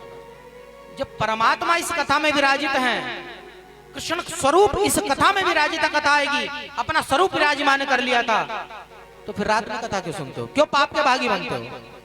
इसलिए कि एक तो ठंड बहुत होती है, दूसरा कि दिन भर काम बहुत रहते हैं, रात को आराम से सुन लेंगे। नहीं, राम कथा जरूर हो जाएगी रात्रि में, लेकिन कृष्ण कथा कभी रात में नहीं सुननी चाहिए, नहीं सुननी चाहिए, पाप के भागी बनोगे। जब मंदिर के कपाट बंद कर देते हो, जब अपने लड्डू गोपाल को सुला देते हो, तो रातों फिर भगवान को क्यों उठाए फिरते हो? ये भी तो भगवान की कथा है। या तो इसका मतलब यह है कि ये तो खेल तमाशा है, फिर तुमने तमाशा बना रखा है कि चलो 9, 10, 11 बजे तक तमाशा ही देख ले, हाथीली पीट ले, कीर्तन कर ले, भैया ले जय तरे। कीर्तन करना एक अलग बात है, लेकिन भगवान की मंगलमय कथा रात्रि में कभी नहीं सुननी चाहिए। सूर्यास्त का समय हो, उससे आध पौन घंटा और लेट हो जाए कोई बात नहीं है, लेकिन रात्रि विश्राम परमात्मा को जरूर देना चाहिए। ये भगवान स्वयं विराजित हैं, इसलिए मैं तुमसे कहता हूं कि यहाँ कोई खेल तमाशा नहीं है। 7 दिवस आनंद के साथ बड़ी श्रद्धा और विश्वास को लेकर भगवान की मंगलमय कथा का पान करो, चाहो परमात्मा तुम्हारे समस्त कष्टों को हर लेंगे, ये मैं विश्वास के साथ कहता हूँ। बोलो आनंद कंद भगवान की, बोलो बालकृष्ण भगवान की, बोलो वृंदावन बिहारी लाल की जय जय श्री राधे। एक बार प्रेम से बोल दो ना, बोल दो जोर से, और जोर से बोल दो, और जोर से बोल दो। घर घर में राधे राधे हो जानी चाहिए इस 7 दिन के अंदर, तो तुम्हारा गांव ये पिलाना वृंदावन बन जाएगा। मैं निश्चित रूप से कह रहा हूं, घर घर में राधे राधे हो जानी चाहिए। अब ये जो पत्रिकाएं आपको दी गई हैं, इसमें प्रार्थना होगी, और भजन सुनना चाहते हो तो एक भजन सुन लो, उसके बाद प्रार्थना, और प्रार्थना के बाद आरती, और आरती के बाद प्रसाद लेकर के सब बड़े श्रद्धा और भाव के साथ अपने अपने घर को जाएंगे। लेकिन जब प्रसाद लेकर जाएं तो बातें करते बिल्कुल मत जाना कि बहना तू क्या बनाएगी और मैं ऐसे करूंगी और मैं वैसे करूंगी, बातें करते मत जाना। बस प्रसाद भगवान का लेकर के यही कहते जाना, गोविंद मेरो है और गोपाल मेरो है। ये करते कीर्तन करते जाना तो कथा सुनना सार्थक है। वरना ये ना कि बहना तूने क्या बनाएगी और तू क्या खाएगी और मैं ये करूंगी, घर तक पहुंच गई इसी का, बेकार रही, फिर तो वो कथा ही बेकार सुनेगी। तो प्रसाद लेकर जाओ और गोविंद गोपाल गोविंद गोपाल ये स्मरण करते जाओ। अब एक भजन सुन लो, उसके बाद आरती। देखिए कल की आपको रूपरेखा बता देते हैं। सौरभ कुमार जी मेरी आवाज सुन रहे हो तो आरती की व्यवस्था करें। आज के यजमान अपने सह परिवार से